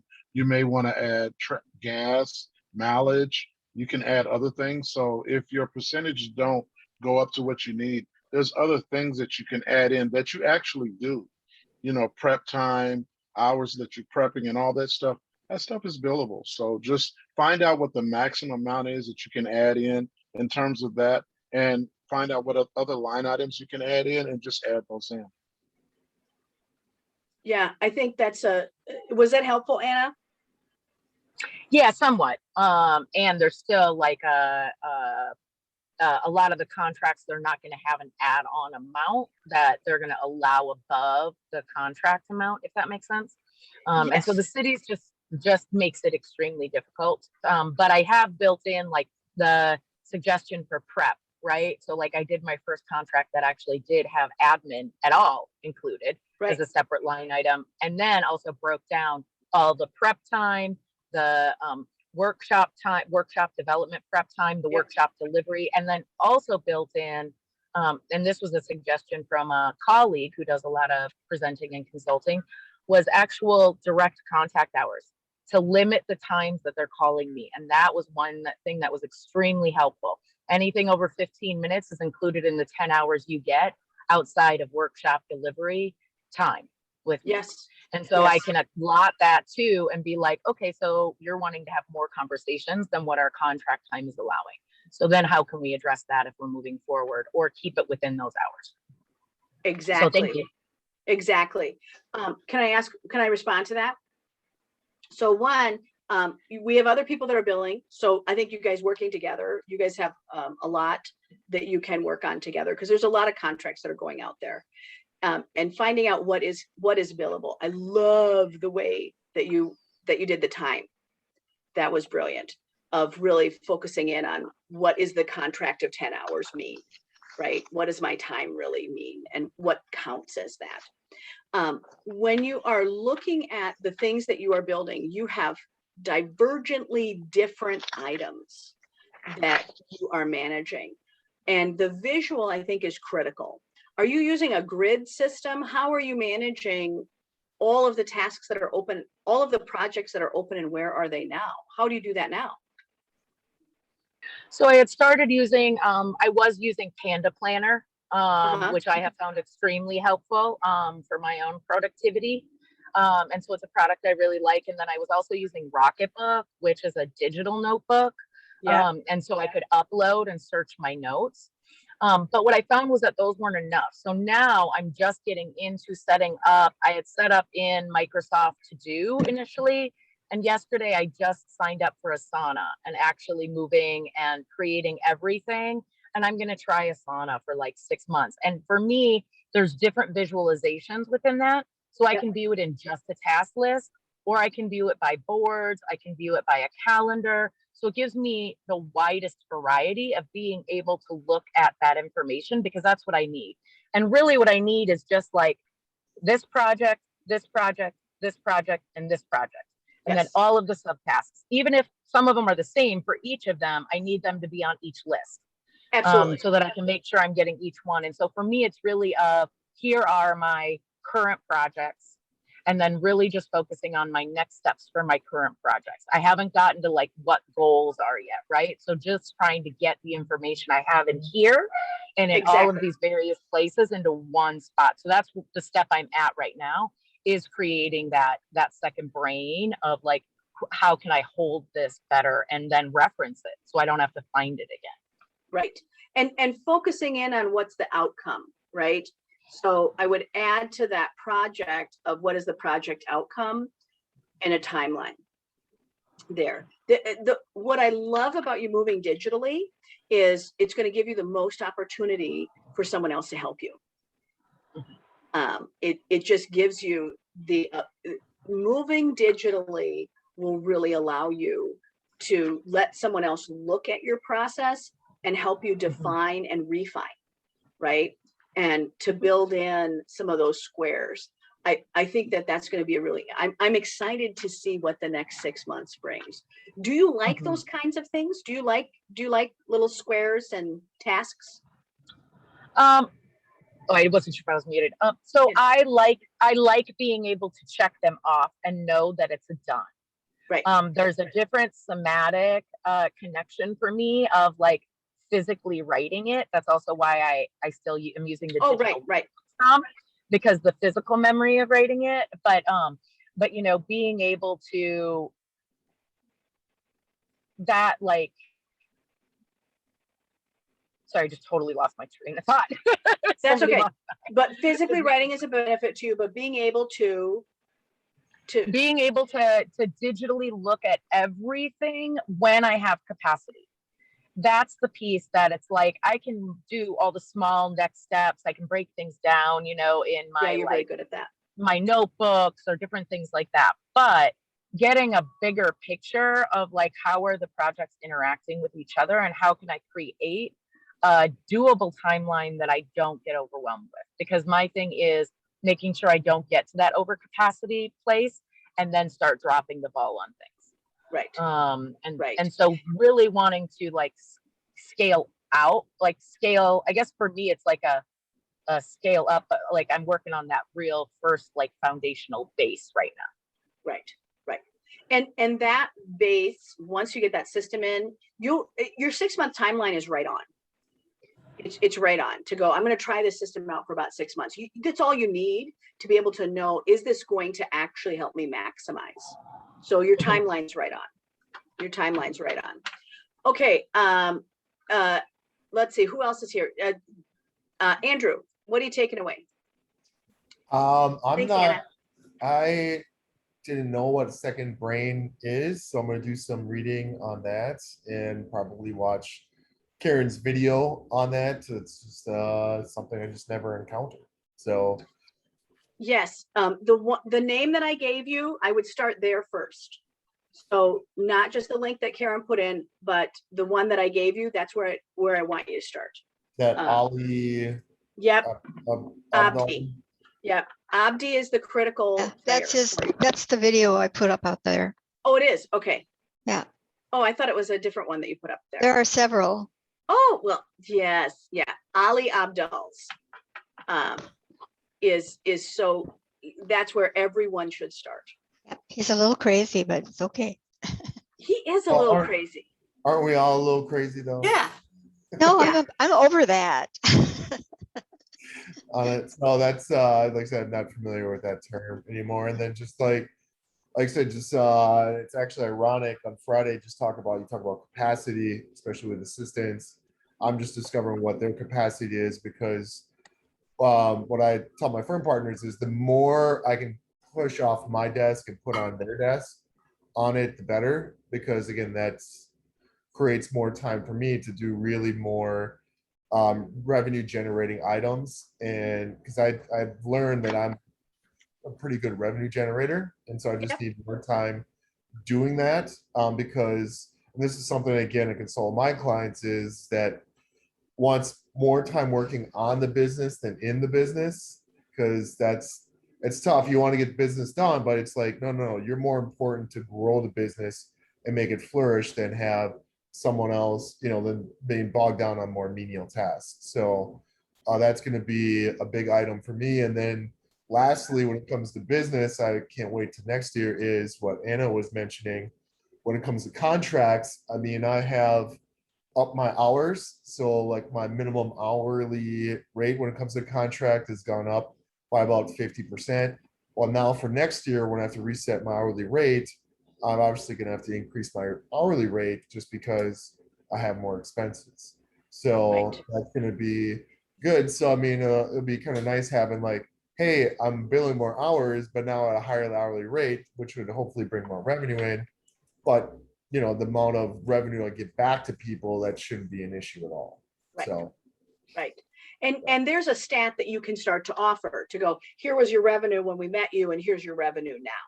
Yeah. Right. Yeah. I mean, I've been doing that anyways. And it's like, the multiplier is pretty great, but it's like, would it matter if it's only a 8-time multiplier versus a 10-time? They're still coming out ahead anyways. So, well, but it allows you a stat to know your return on investment. Yeah.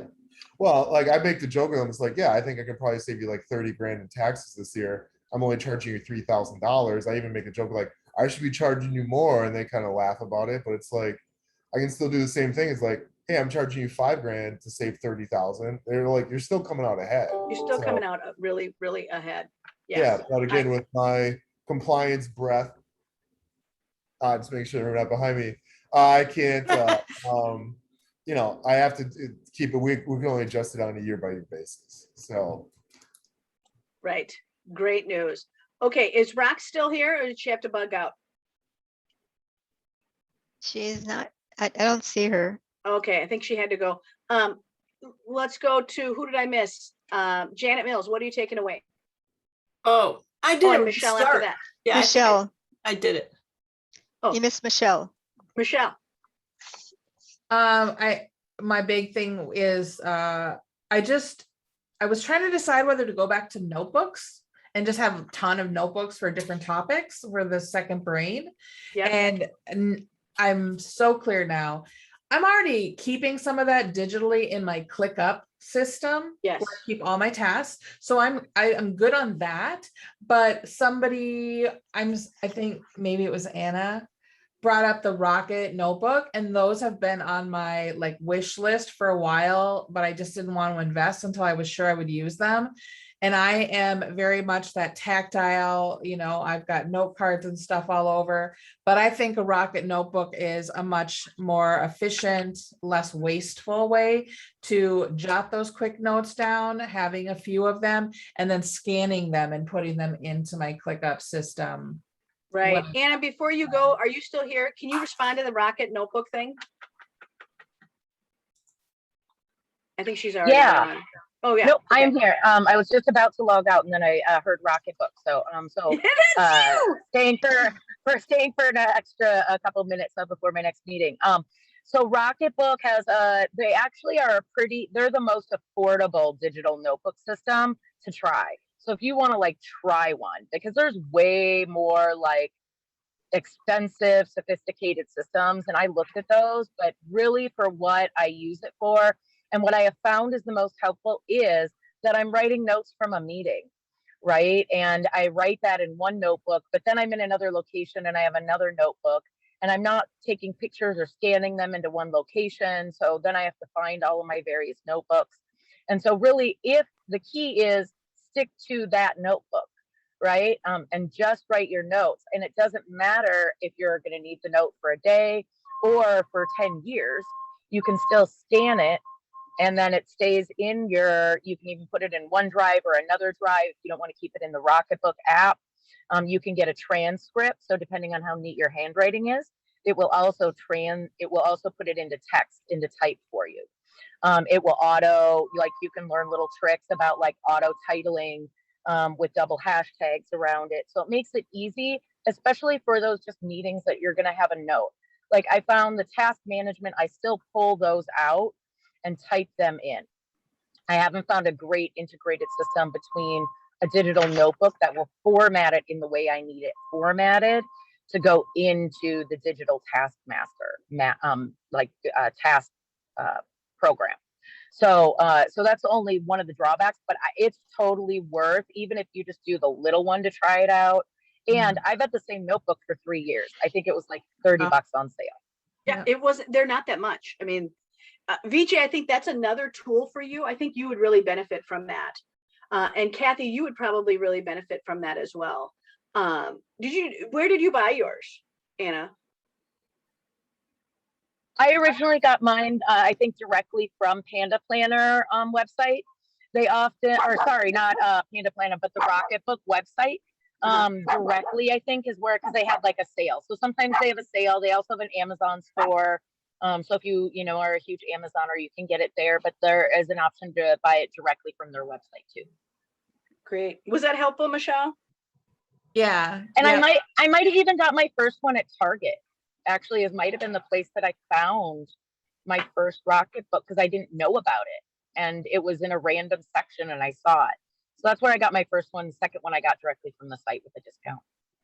Got it. Got it. Thank you so much. Thank you. And that's a good dog you got there too. Nice and quiet. Yeah, she's pretty versed at car traveling. She can't stay home. So when my parents have multiple appointments, I hang in the car with her. Yeah, you guys are great together. You are great together. It looks Thanks, like everyone.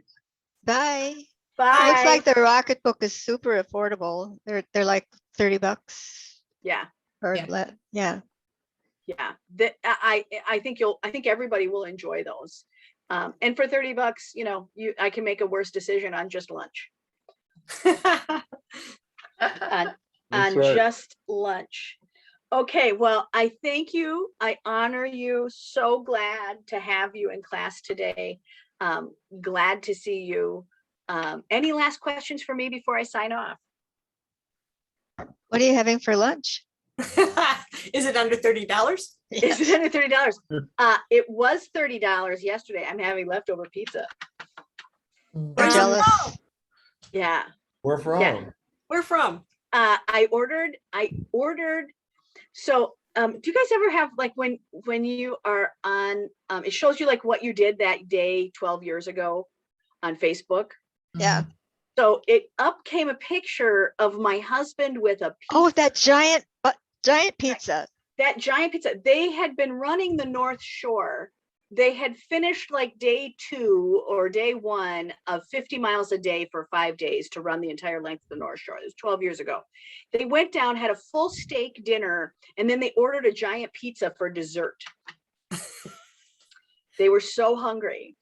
And so I saw that picture and I'm like, oh my gosh, I got to have a pizza. So yes, I called Carboni's and I ordered everything I could think of that I would want on that pizza. It was the heaviest, most expensive pizza. Only Only 4 pieces. So yeah, so pizza all lunch, all week for lunch for Mickey. Sneaky good pizza place, South Minneapolis, called Lake Harriet Pizza. Oh my gosh. Oh, Yes. you go there all the sauce- time. Oh, Really? Mwah. Oh gosh, I love Lake Harriet. Oh, Here- Andrew, you will love this. You know, Lake Harriet will deliver to my glamping tent. really? Yes. I put a glamping tent in the backyard. Maybe I don't know if I had it up when I saw you last, but yes. So I have a glamping tent. They will deliver directly to my tent. I live outside the delivery area, but I will still drive the 15 minutes to go get it. Really? Oh yeah. See, that's not on my top. I have to drive. I sold some clothes a couple months ago and then brought the money right next door to Broder's and got. Oh yeah. Well, you love Broder's. Yeah. I was like, that was a lot of work to get that lunch. Selling the clothes. But it's yours. We It's lived yours in so good. New Haven, Connecticut, and oh my God, did they do pizza well? Oh. I never heard of it. Like no tomato sauce, white garlic, and clams. I was like, sounded awful, but it was great. Oh, I love a clam Yeah. pizza. Oh, I love clam pizza. Where did you get that? That was in Connecticut though. Yeah, New Haven. I used to live in New Yes. Haven years Yes, ago. I would give anything for a clam pizza this Yeah. week. Yeah, so Yeah. good. All right. Well, again, thank you so much Thank for you, spending Mickey, time with and me. thank you, everyone. I appreciate for you. letting I will me see you learn again with you. soon. All Bye, right. everybody. Love you. Bye, everyone. Bye. Thank you. Thanks, Karen, for getting us all here. Yeah. Too bad about Sandy. Yeah, well, she'll find the video. Everybody watches the video. Okay. Okay, Bye. bye.